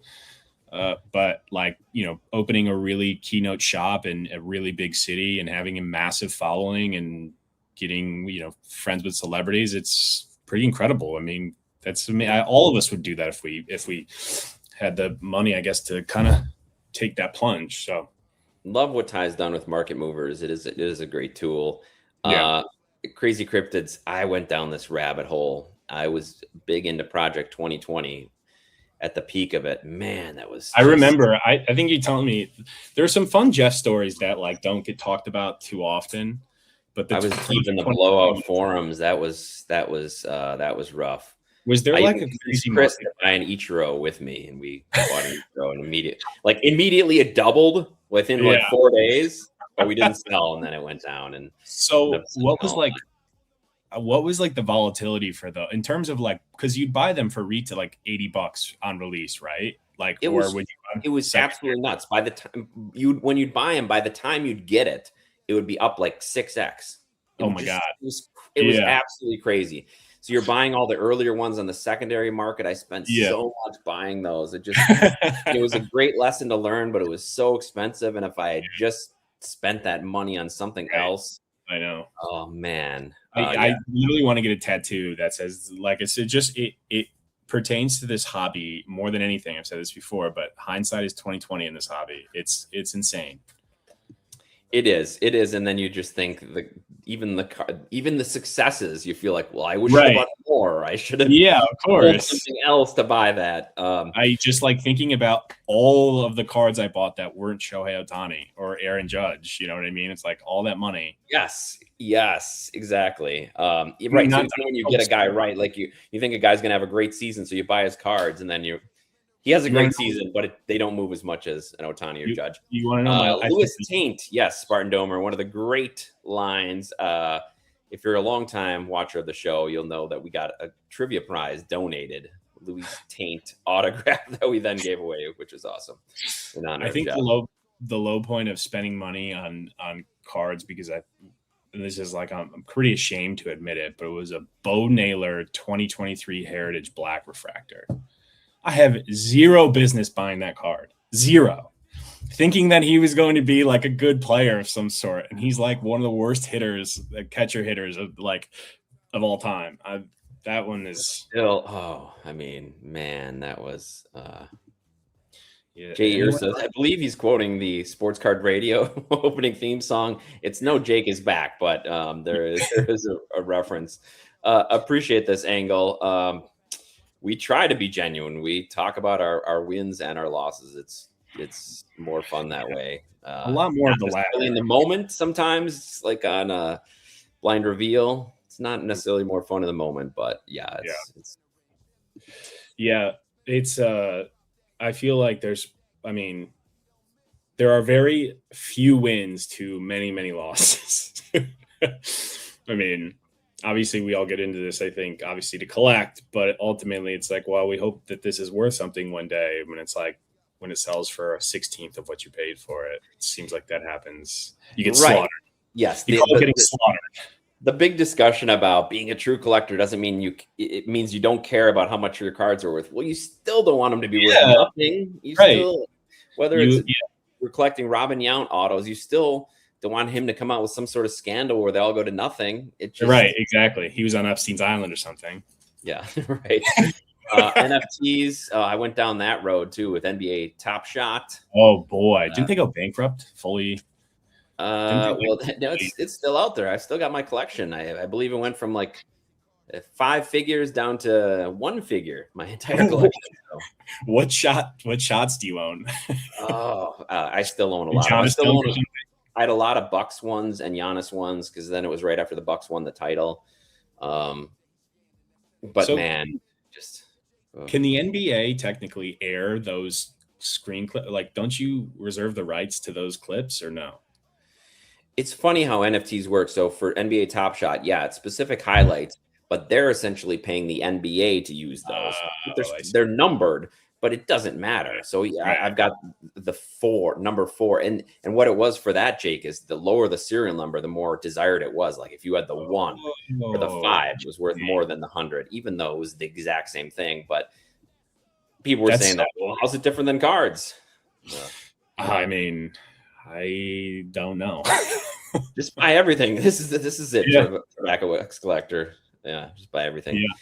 Hey, did you guys see trivia yet or no? No trivia tonight. Trivia man is a Juan Soto card. Oh, nice. The trivia question, it was a couple Scotty trivia questions. Okay. If you weren't listening, Jake, you would you can make your guess. Is how many 1-of-1s of Billy Butler does Scott own? Then we went down a Billy Butler rabbit hole. How many 1-of-1s does Billy Butler have?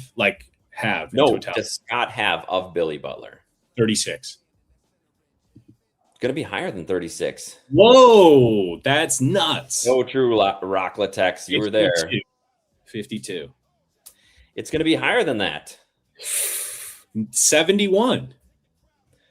Spartan Domer's waiting for that outside chance that Wander shows up. Yeah.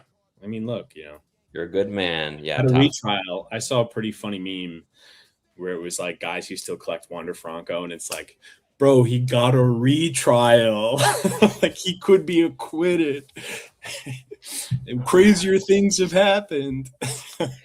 Okay, let's say that does happen, but he's never going to get a job in the major leagues. So when he joins the Mexican Pro Baseball League, look, if a guy who committed tax fraud can't get a job in the major leagues, Trevor Bauer, who was eventually exonerated, can't keep and sniff another contract. I mean, he may not be the nicest guy, or like Julio Urias, which I guess is kind of in the same category, but Addison Russell and what haves.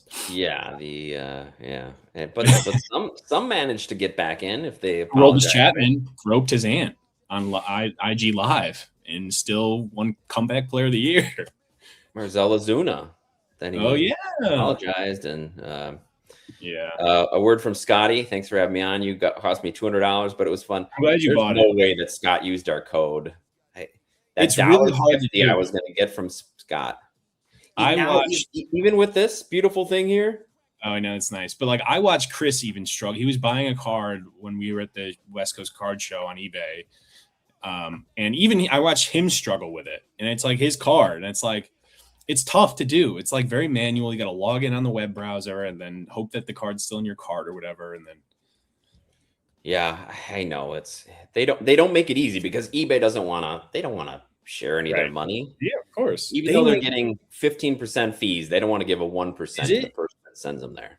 It just baffles me. Like I don't know what the eBay overhead cost is, but they make like hundreds of millions of dollars a day with those fees that they collect. Considering how many things sell, it's just baffling to me. Like it's so high. Yes. And they don't do anything. They don't even they never hold the card. It Right. goes from me to you. It's like they just created. It's like the Silk Road for baseball cards. Yeah, just Oh yeah, we're still waiting for the correct answer. Oh right, 122. How does he even have that?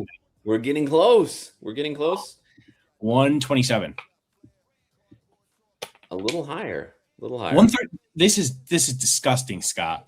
This is disgusting. You've just seen the stack of cards he was holding up. Matt, send me on IG. Send me your address on IG. Or I think you even have my email or something. So send it to me. Ozuna's still playing.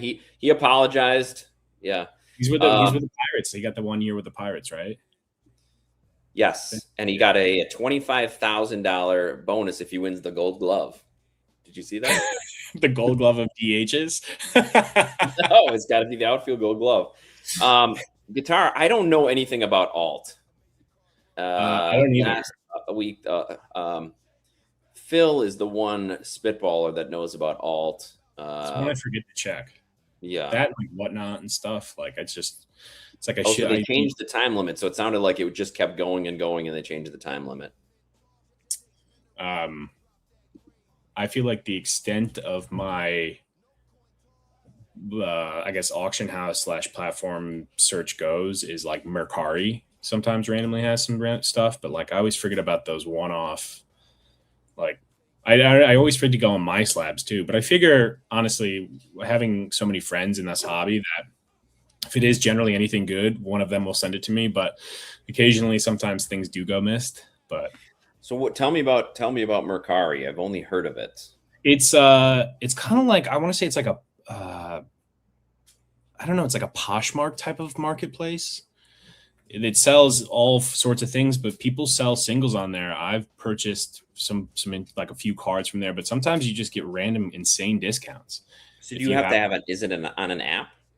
It's an app and it's a website, and they also charge, I think, like weird buying fees, which is kind of it's a weird platform. It's kind of sketchy, but like it's one. I actually remember one time I tried to buy a 2019 Mike Trout Stadium Club variation with Mookie and Judge. Yeah, and this was like I don't know 3 years ago before that card had gone to the moon. And it was like listed for like $100, but the top left corner was white. Like obviously all of them are. And I was like, hey, like top right corner's left. Could you do like 75 on this? He was like, no, I'm not going below 100. And I was like, all right, screw you then. I'll get it for like $50, like 2 years from now. And lo and behold, they're like $1,000. So, and you also like got a Stadium Club Chrome refractor on Mercari. Yeah, you can find a lot of those clean cards. Like Pat and Alvin are the ones who 661 Collectibles and Homer Dome, the one who showed that. Yeah, to me. I mean, it favors those who are willing to go the extra mile. So, guitar learning to play. This sounds like this rule is kind of widespread in certain auction circles. This is what the premier auction does, right, Jake? Fanatics. Yeah. Anyone bids in the entire auction, all bidding keeps going.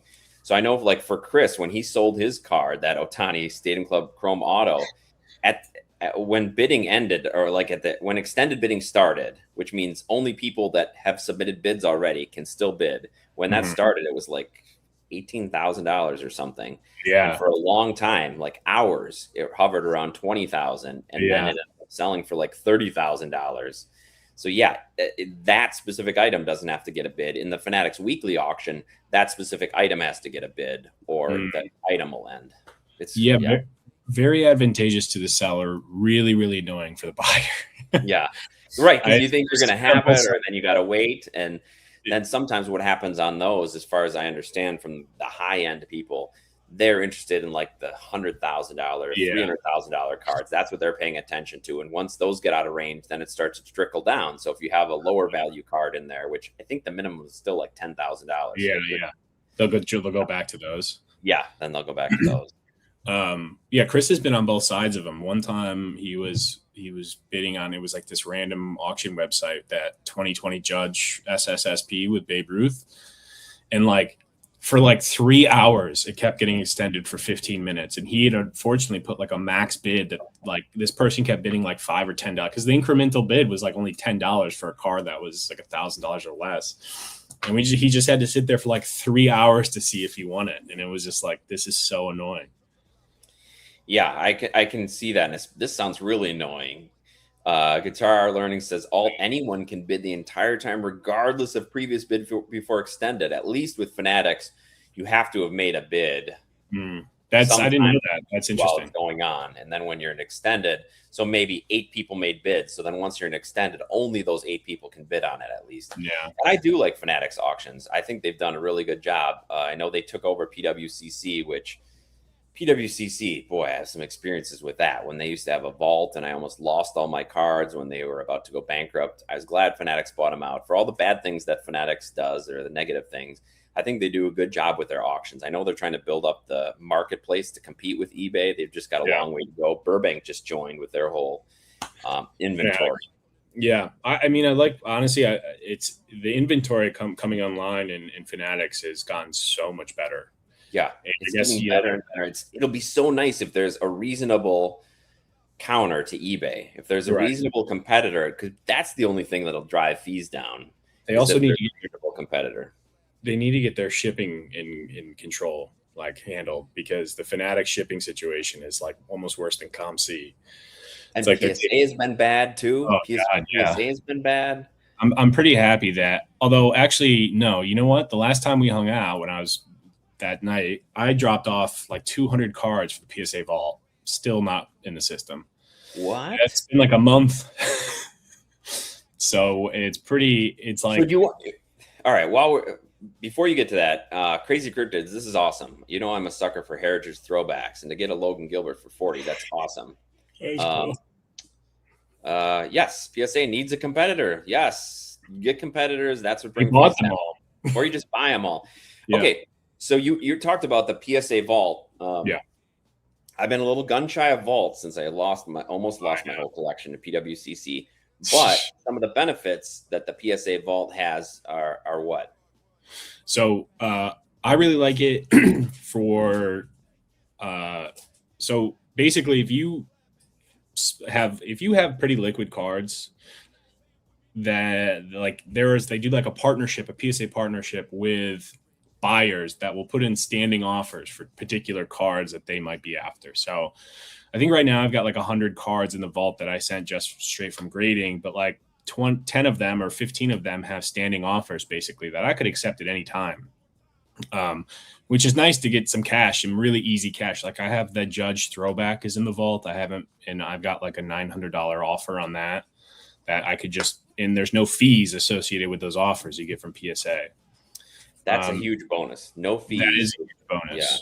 Additionally, you can list on eBay really, really easily, but you kind of have to be careful if you're a variation seller, because if the card has an adjective description, I don't even know if that's a word, but if it has like hands up or something like that, it won't get listed. It'll get listed exactly as PSA label will have it. And so it'll not say SSP or SP or variation. And so a lot of those cards can go unnoticed. I've found, because I've tried to sell some like. Can you change it now? They used to have it where you could change the listing.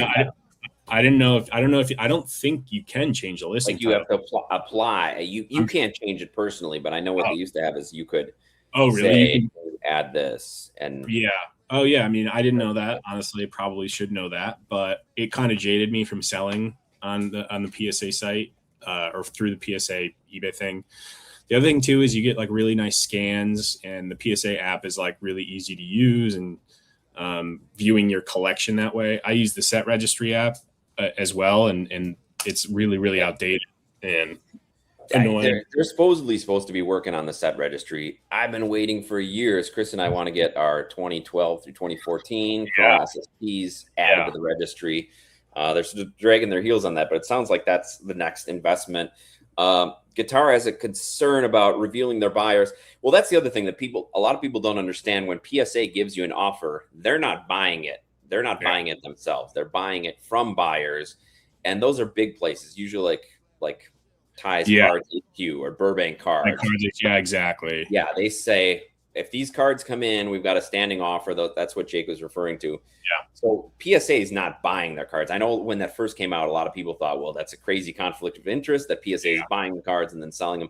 They're buying them on behalf of other people. Sounds like they're being investigated because they don't reveal their buy. I'm not sure who they have to reveal their buyers to. Had that one issue. What? No, go on. Sorry. I was just going to say, they did have that one issue with the Pokemon change grades. It seems, looking back, like it was a one-off because so many people went back and looked at their grades on the card. I just have a hard time believing that video wasn't like faked from a disgruntled PSA customer, like a customer. Like, it just seems like so incredibly. We haven't seen anybody else come out and say, like, it seems. I don't know. Did PSA? Or it could have just been an honest mistake, which I don't know. I mean, you hate to give a huge corporation the benefit of the doubt, but I think with all of us immediately looking at the cards that we sold to them to see if those grades change, because serial numbers, it's really easy to see if they've changed. Right. It would be the dumbest thing. Hasn't come out about that. Like a $1 billion corporation screws up, like makes such an incredibly stupid, fraudulent thing over like a few Pokemon cards. Like, it just seems like it's a very, very dumb thing to happen with a company that big. Yeah.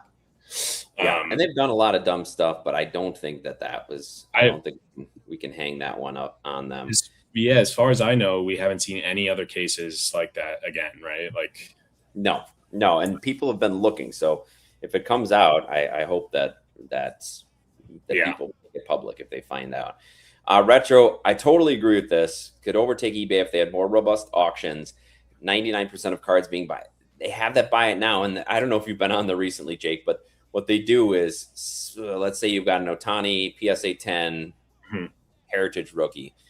Somebody can price it. And as long as you price it within a certain range, it'll call it a good deal, a fair deal, a great deal. And that I was wondering where those came from. That you pay.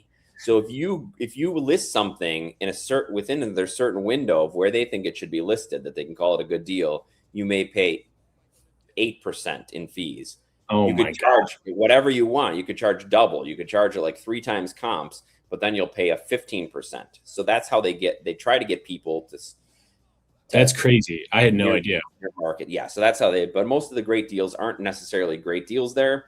And I just wish they had more, like you said, more regular auctions. That's how they're never going to catch eBay, because eBay has auctions going all the time. So their Fanatics weekly auctions are great, and their premier auctions are great for people who dip into that high end pool. But just having eBay has auctions that end every minute. There's all these ones going on right now. Millions. I mean, probably billions of auctions ending. I don't know. Maybe I don't know if I'm. Yes. So wherever you are in the world, you can always go on there and get an auctions. eBay also. I mean, like, let's think about this too. It's like eBay holds the crown of anybody's resource of what something is worth. If you go in and we go to a estate sale and you find a piece of furniture, it's like the first place you're going to think to go is eBay or Craigslist, like one of those two. You know what I mean? Like, it's just generally been, especially, so it's basically like if a grandmother finds a box of cards, I think that, the first person she may think of is a hobby shop or something like that to call. But otherwise, like, that hobby shop's gonna be like, check on eBay. eBay's just been around for so long. It's going to be very, very difficult to dethrone. I mean, Seven has it here. eBay has the eyeballs. Right. Yeah. That's, but try back on. I think I lost you. Let me know what's the definition of market manipulation? I mean, the PSA offers. I don't know which point he's referring to. Yeah, he's not all there in the head. So, I mean, there is certainly elements of market manipulation in all of this.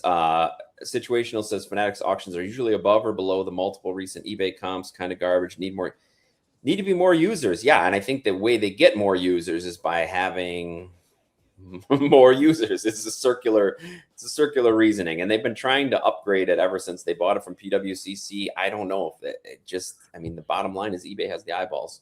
Yeah. I mean, it's listing also price and fees associated with. Okay, so you're. I still don't honestly. I have no idea what he's talking about. Well, I'm saying like if you price that card at market value, at what the eBay comps are, if you price it that way on Fanatics, supposedly it was that way that you paid less in fees. Now Michael says that all the fees are 6% no matter what. So maybe they agreed with you, Tribeca, and they felt like it was manipulating the market. But what they want to do was give the sellers the least amount of fees if they price their cards competitively, so that they would get competition with eBay. So I like their idea of that. I just don't know if it works. I mean, yes, Brian, you're right. Talking about eBay replacing is like saying some companies should replace Amazon. Temu made a valiant effort, and they still are trying, but it's right. And they're kind of talked about as like a second tier company. Everything's joked as, oh, well, it's a Temu card, right? Yeah, exactly. That's like a really funny. That's a great way of putting it. To circle back on that PSA vault thing, the last thing I'll say is it takes effing forever for them to, and I've had this experience even before they had this big slowdown. Like it takes them a month plus for them to, if you ship them your cards to the vault, or if you drop your cards off at the vault, it takes them at least a month for them to get put into the, and I don't know if it was like that with any other vaults, but you lose. I mean, the whole idea of putting your cards in the vault is what they advertise is the liquidity and easy sales and offers. And it's like, well, if I have to wait a month for my money or any money at all, or just to list the item, it's like, well, what's the point? You're absolutely right. That's terrible. And I know when I used to have my cards at PWCC, it was quicker than a month. There was still some turnaround time because I had to ship it to Oregon and then they put it in. But a month is crazy, right? Because the idea is like, then your guy has a really good game. You want to be able to put your cards right up. And so when did you dropped? I think I looked at it was like, it's been like, I forget exactly when I was over there, when I was up in Studio City, but and you took them to Burbank before I came over to Chris's. I took him to Burbank. I dropped him off 202 cards, and I handed them to the guy. And it's like, all right, well, maybe this is. I know that they have to ship them all the way to Delaware, but like, still, it's like literally your biggest ads of the last year in your magazines and in your booths at shows are like PSA vault, instant liquidity, this, and it's like it's the polar opposite right now. Yeah, it's disappointing, and I know the reason behind their grading delays. They couch it with it's hard to find employees. Okay, but what you're talking about in terms of like taking cards, scanning them, and getting them into a system. It's not it's like a receiver procedure, right? Yes, it's receivable, exactly. So that's disappointing. Yeah, seems like. Yeah, and we saw the gem rate data? Yeah, did you see that? Did you guys talk about that yet? No, somebody mentioned in the comments earlier. For those of you who don't know, gem rate has an awesome service, usually on Twitter or X, where you can. How do they do it?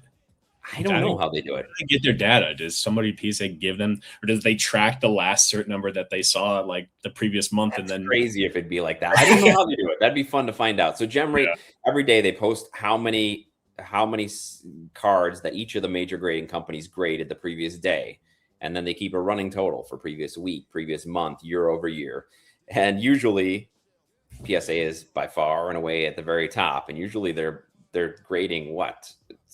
It's like it was like 1 million cards a day. I think something like that. I think that's what it said. They were clearing 1 million cards a day. I don't think it's that many because I think they're clearing 1 million a month ish. Yeah. So it's like 100,000 a day. Maybe, right yeah. now. Let's say 100,000 roughly business day. Well, yesterday they showed up as 4,500 or something. Right after Ty posted this video. Yeah. So It's I feel like working. it's just a data error, but we'll see. I mean, it has to be. I can't imagine because I think people consider that a pretty reputable post when we get our data. Like a lot of big outlets repost it. So I can't imagine them posting that number without having any sort of sufficient data it seems like a pretty erroneous, big, error to make before posting that. You know what I mean? Right. Like, they wouldn't say have an asterisk or something. Yeah, like this is to be confirmed or something like that. Yeah. Situational says if you drop an official eBay retail presence like Burbank or HQ, that's PSA, I believe he means. Official PSA retail presence like Burbank or HQ, that should be a weekly bulk shipment to Vault, immediately cutting line, upload to Vault, can drive traffic to the stores. 100% agree with you. They do, they have daily shipments out of Burbank, but it's just a matter of when it gets to the company. I don't know if you saw my recent post I borrowed from someone on Instagram about the end of Raiders of the Lost Ark when they've got all those crates at the end and somebody's walking. Yes. I've seen inside that room and it's very overwhelming. Yeah, Jake knows better than everybody else. I've seen inside that room. I just got a glimpse, but it was literally like the Raiders of the Lost Ark. So they're just getting thousands of them per day. So it's not the shipping. It gets there. Yes. And it's a matter of. I also remember when I was leaving the parking lot, they had like a full 30-foot truck filled with just those PSA boxes. Your slabs come in, just like the raw cardboard form of them.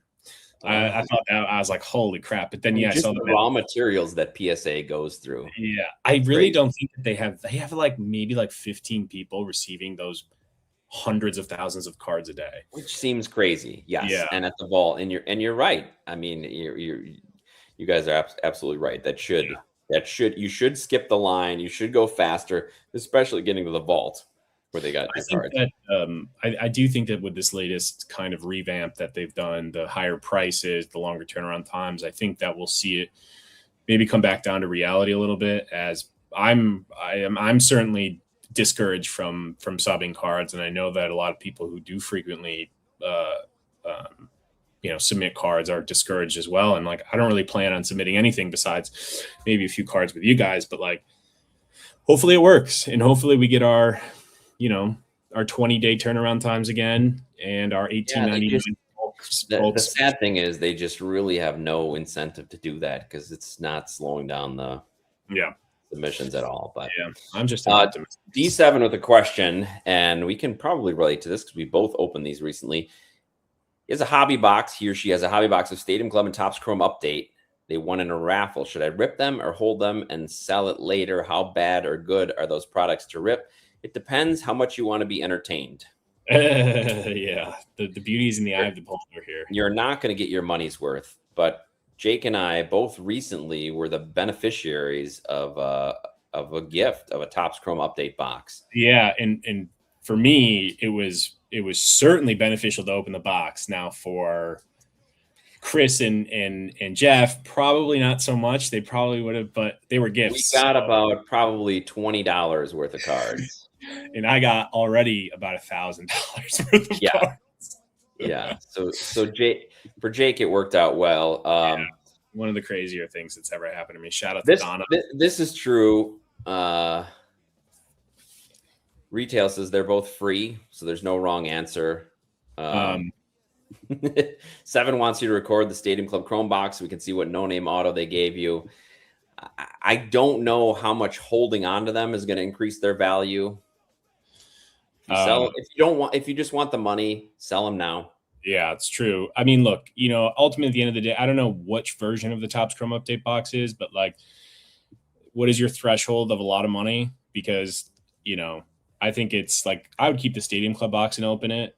That would be fun. And it's not okay, $100 is going to change my life to sell it, Agreed. But I'm not trying to sound pompous or entitled here by saying $100 isn't a lot of money. It's a lot of money, but you could buy a really cool card for $100. I know. And you know what? I'm already starting. It's sad the way that my mindset is getting. Every time I go to buy lunch, because I'm a person that goes to buy lunch, I'm like, Jesus, $17. It's you know what?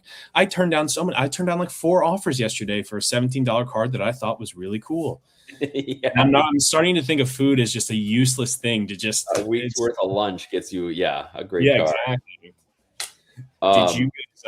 Did you guys talk about that Willie Mays card yet? Chris wanted to No. Do you have it? I do. I have it up. I'll share. Okay. Before you do that, so yes, D7 says a lot of money would be $50K. Law school is expensive. Yeah, that's no joke. But one question I wanted to get to, and then I want to get your POV on this. So Paul says, I really don't understand a vault. I like to hold my cards. All right. For me, the reason that I went to a vault initially with PWCC was twofold. It was basically at the height of the market craziness. So I gotten back into collecting in 2017 after being out since I was a kid. And I bought a ton of cards, especially Giannis cards. He was my favorite player. And by the time 2020 came around, 2019, 2020, those prices started to go crazy. Like cards that I had bought for $30 and then graded were now worth like $5,000. Crazy stuff like that. It's insane. And I didn't feel comfortable having those at my house. And the vault, like PWCC, was a big auction market, and they provided that ability that if anytime I wanted to sell it, I could just submit it to their auction and it would go in the auction. So for me, it was twofold. One, I didn't feel comfortable having cards that valuable at my house. And two, it gave me the ability to sell it, and they would do all the work. They would post it, sell it, and the fees I would pay would be less than the fees I paid for eBay. So that's initially why I did it. But then when PWCC was close to going out of business, I had a very scary couple of weeks because I couldn't get a hold of them to get my cards back. And I said, I'll drive up to Oregon and get them. And it was still like thousands and thousands of dollars worth of cards, and they weren't responding. And then I was finally able to get them back. And I said I wouldn't do the vault again. So then I found a local bank and had in the safe deposit box at the bank. But if you remember, Jake, we had those crazy wildfires last year, and there was danger of the banks getting overrun by the wildfires. And Chris was prepared to go over there with buckets of water to the bank and to douse water on there. So I don't know the right answer to answer your question, Paul. Those are the reasons I did it. It seems like a similar liquidity thing with Jake, but I'll let you go ahead and answer. Yeah, no. So I think it's exactly what we live in Southern California. Crime is pretty rampant, no matter how nice your neighborhood is. Thriving market for security, neighborhood security. And, even in my neighborhood, at a certain point, like there was a lot of break-ins, and there weren't violent break-ins per se, but like if a house looks, nice enough or whatever, nobody's home, somebody's going to try it. And a lot of our neighbors got broken into. And then the fire thing definitely came into my, so basically when I realized that, I was like, oh, you know what? I'll move my cards up to my in-laws' house. And they lived up in the Palisades, because I thought, no safer place to live up to put my cards than on top of a mountain. Sure, top of a mountain, mostly gated communities. You're great up there. Community with private security and really nice things. And so I said, there's no safer place in the world. And so lo and behold, the last thing my mother-in-law, shout out to my lovely mother-in-law Gal, she grabbed my binders, my slab binders of what is my prize collection, and threw them in her car. And she obviously only had her car to fit stuff into before their house burned down. So can you imagine that? I mean, what a superstar mother-in-law. I'm forever in her debt. Sorry about my dog.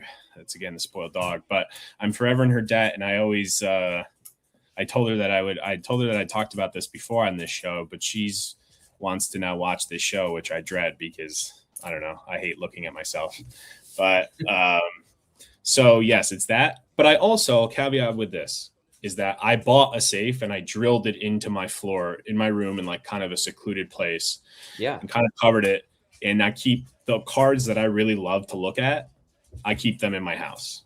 Shit, probably shouldn't have said that, but they're in a very secure safe, drilled, bolted to the floor, and so. I definitely looked at going the safe route too. And Seven says, bearing the lead that her house burned down. Yeah, we're sorry about her house burning down. I'm sorry too. It was really tough. But you know what? It's we're moving on. So But what worried me, Jake, about the vault in the house was the fires is certainly an issue. fires. Flood. Yeah, because the slabs melt. Slabs melt pretty easily. So even if there's not a wildfire, but if there's a house fire, your cards aren't going to be safe in a safe. That's right. There's Yeah. no way to do it. So I don't know. There's no easy answer. So right. You're damned if you do, damned if you don't. It's right. But I think that at least in a safety deposit box, like I tried actually to get it. You can't get a safety deposit box. No, they're almost impossible to get now. Those banks don't want to do it because they don't make enough money. It's not worth it. They don't make enough money. And so at least, obviously, I think that the sentimental value we have of these cards outweighs their monetary value a lot of the time. A lot of them, yeah. A lot of them for sure. But like at least in that bank, you're fully insured. And I guess just determining the market price that it would be. That's always tough. Yeah. That's always tough. But I also have a separate like baseball card insurance. It's like stadium insurance. I've had it now for a few years. But they advertise now. I think they're getting a lot bigger. But I keep a policy on all my cards as well, on top of like homeowners insurance, whatever, renters insurance, and what have you. But I use collectibles as well for their insurance. The other nice thing that they have is they'll insure up to like $40,000 for shipment as long as you priority mail express with signature, which is like $30 or $40. So when I used to have to send a PSA, that's what I always used. I was worth paying a few extra bucks for the signature. Now, thankfully, I can avoid that altogether with dropping at Burbank. But mail is another risk. So I not yet, Guitar. We didn't dip back into the Jeff Wilson well again.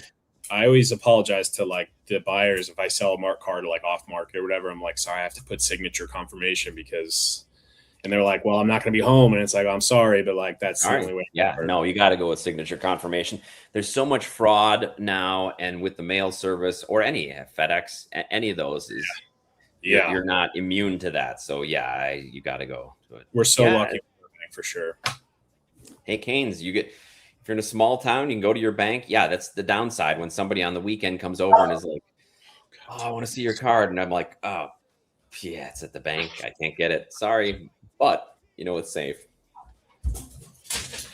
Well, just Blabbin is going to get a beautiful soundtrack of Judy howling in the background. I can't even hear her. No, don't worry about it. Anyway, sorry.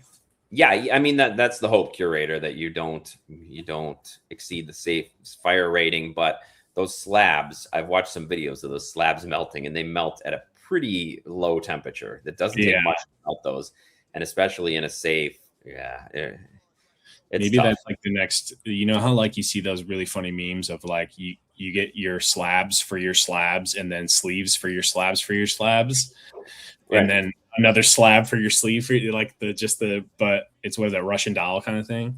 Yeah, it's like a Russian doll. Yeah, if you could find a fireproof one that goes. That's what I mean. Is like, why hasn't somebody made a fireproof one yet? Like, there's got to be fireproof to 1,500 degrees to cover all those wildfire needs. Wildfires are like a million, literally like hotter than the sun. It's like nothing is stopping that from burning. So I don't know much about this, Randolph. You can get your cards sent to card shows. Is that a feature that you have, Jake, with PSA?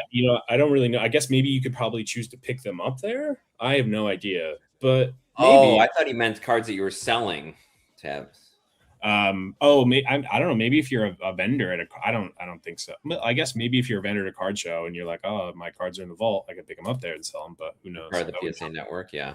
I would not rely on. Paul. It's you hate to have to think of these things, but I feel like if you don't, that's going to be the time when you really wish you had the insurance. And really, at least for me, for the collectibles insurance, they make it pretty flexible in terms of how much you can add or take away. So I had a really high insurance policy when I had all my cards here. And then when I sent most of them off to the vault, I was able to adjust it down, and the fee was much less. Well, it's also it's pretty inexpensive considering the policy coverage. Spartan wants to see a card. Jake wants to show us a card. It's not necessarily a slab, but a card that was which card? Oh, yes. Okay. Yeah. I'll show you. I've got some random cards over here, maybe that I probably showed you everything already, but Yeah, you show know us some if you have some recent pickups there. Show us as well. yeah, you know what? I have a couple of things that are going to be going into Chris and Jeff's most recent bulk sub. Here we have the continuance of the flagship black Aaron Judge from 2026 Series 1. Yes. So do you have the whole run? I do. And so this has been the 10th card then? It's 2017 to 20. Yeah, 10. That's 10 cards, right? Wow. Yeah. And then I was going through all of my, and I actually have more of these, but I was going through all my, like a bunch of my like cards that I have just sitting, and I have all of these like all aces inserts. Oh yeah. And when you grade these, and if they gem, they go for quite a bit of money. So I think, Otani set that market on fire. Those are cool. Otani is crazy. I had one of those too. I graded and sold a long time ago.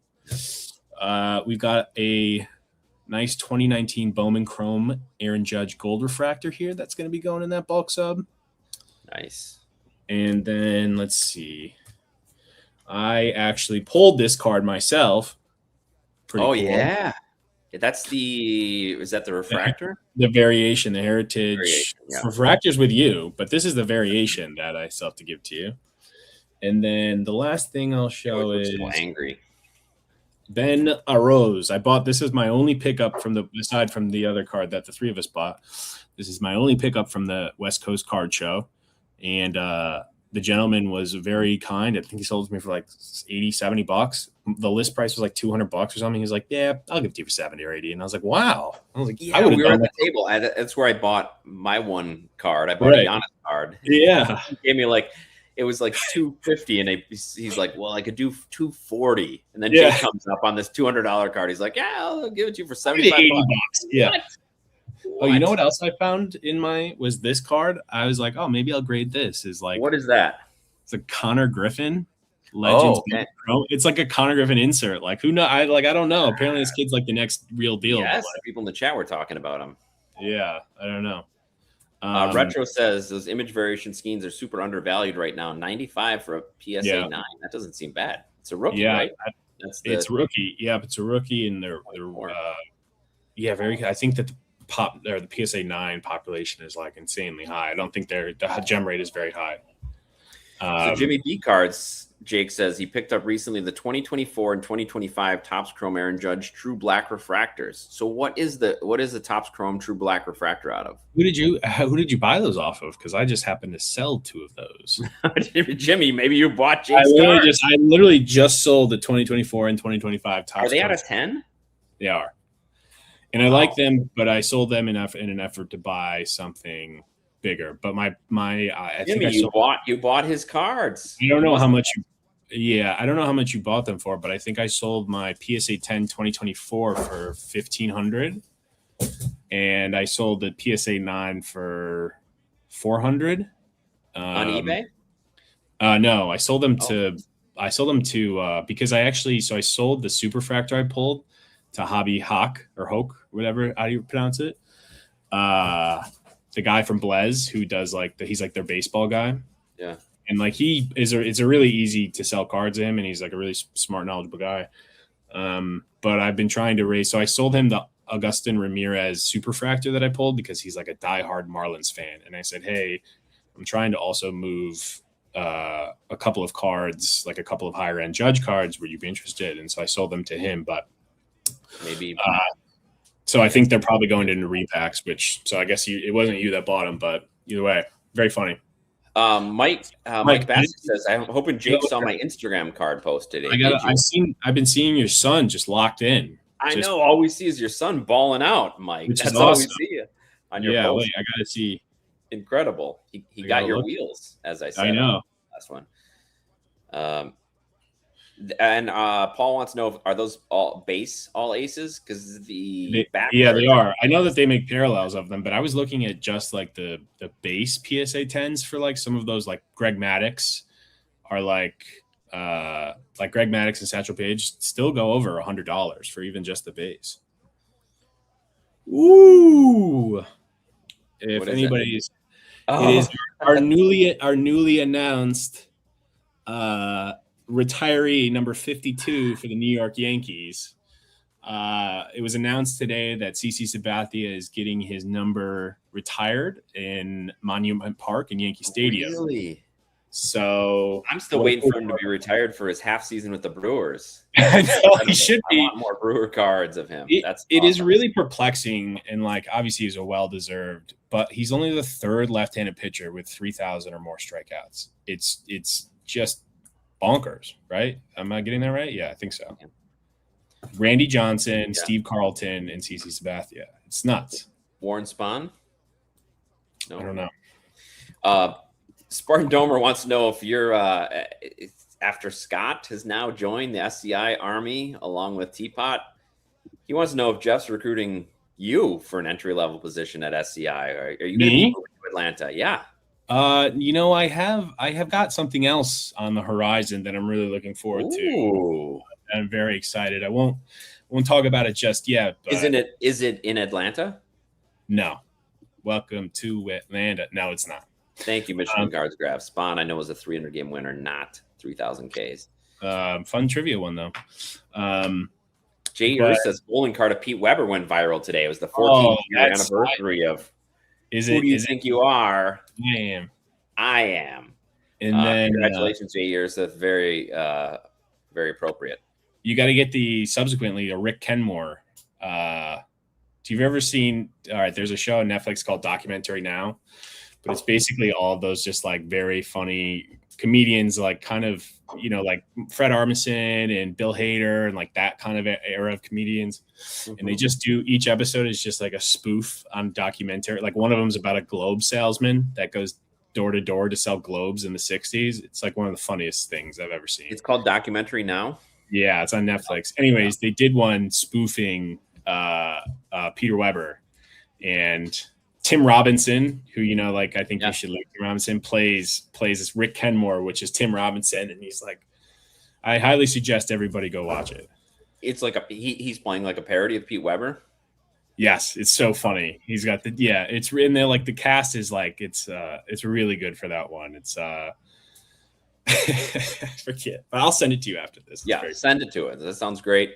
Angle wants to know if you're this job you're talking about is in Burbank. Is it Probstein? Okay, a lot of guesses. Everybody's guessing. No, my job right now is in Beverly Hills. That's all I'll say. All right. Hold on. We got a little celebrity talk from our celebrity viewer, Mike Bassick. Played with CC and A-Ball, AA, and in Cleveland in 2001. So happy for him. About a year ago, Blabbin about Slabbin turned me on to the 2010 finest cards. That's amazing. So better finest cards than those first couple of years of the 2010s. So that's an absolutely huge card. That is a cards that I'm looking for. That is a stunning gold refractor. I've never actually seen this card, Mike. So this is like an incredible card. And that you also got to play with him too. I watched that. I think you've watched his documentary too, or I was telling you about it actually at the West Karsten. He's got an HBO documentary called like Karsten Charles or something like that. But it basically documents his life from childhood up through his kind of struggles and with personal life stuff and what have you. So I highly suggest you guys go watch that. It's a CC Sabathia documentary. I'll check that out. Thank you. And Plumberman is wondering about your comedy recommendations coming. Why? Oh, you know what?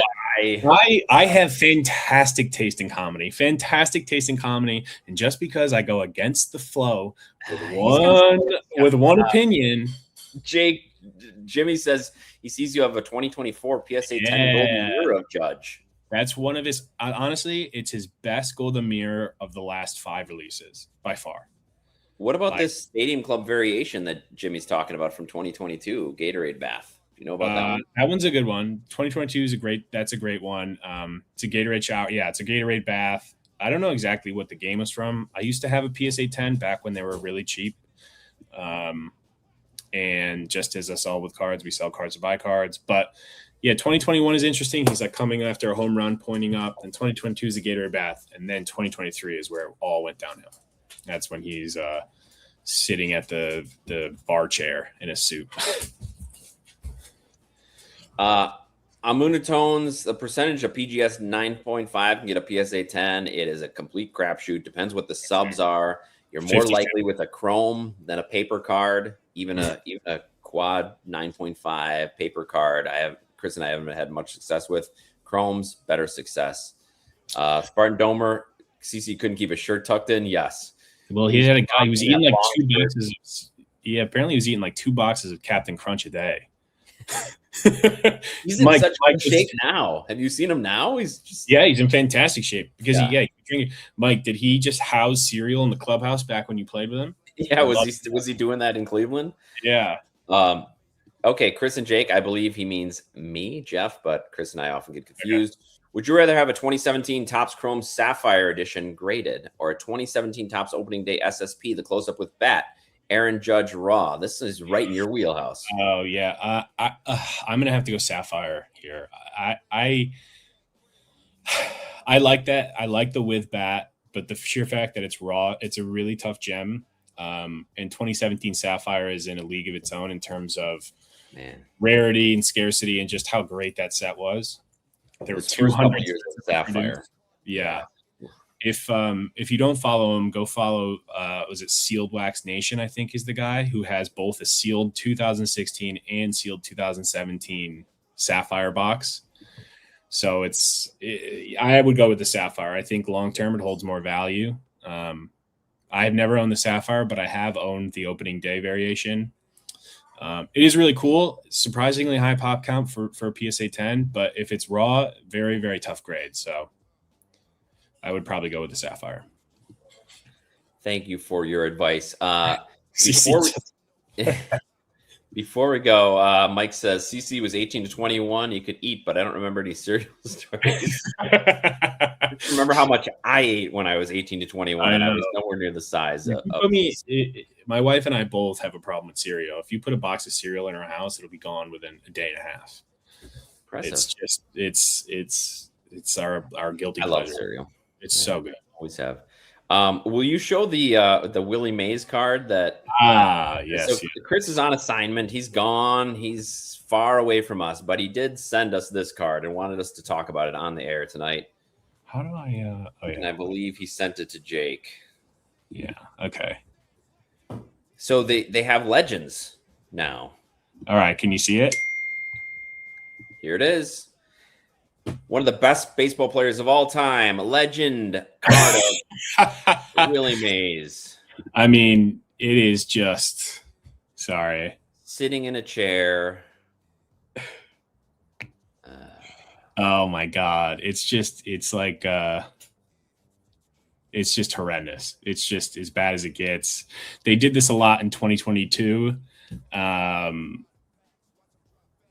It's just, I just don't get it. It doesn't make any sense.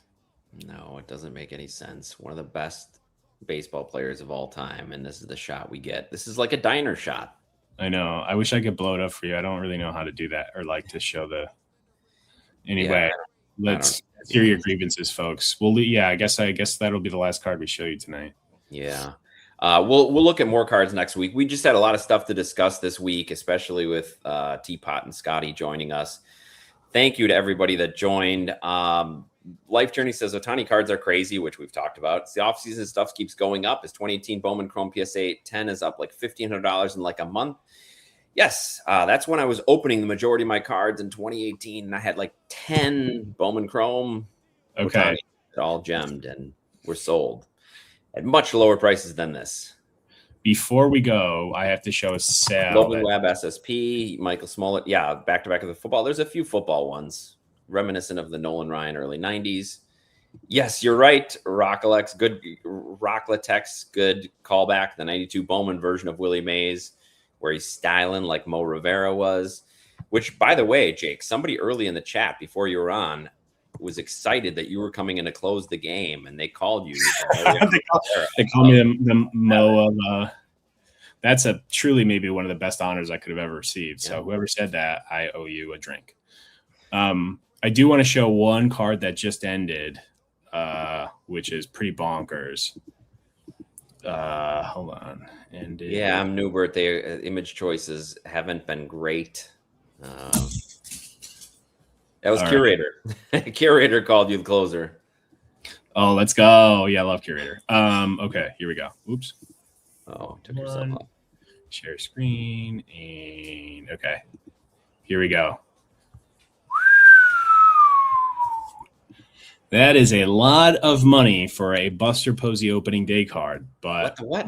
Is that $1,800? Yeah, it's $1,850. Can you see it? Yeah, it's very small, but wow. Yeah. Can you see it? Oh, it's pristine. People are still paying that premium. But it's an opening day card. Like, who cares if it's so rare that I feel World like Series parade. I know, but that's it. Look, that's worth paying the money for. But that is a crazy, crazy sale. I think that's probably the most expensive opening day card ever sold, aside from an Aaron Judge. So that is very expensive. Yeah. Anyways, all right. Well, that's all I had. Tax. Spartan Domer, podcast recruiting Filmington. I don't know if you guys have seen Filmington's most recent video today. Maybe he's angling for a job with Golden with the auctions that he's been promoting. Oh, hey.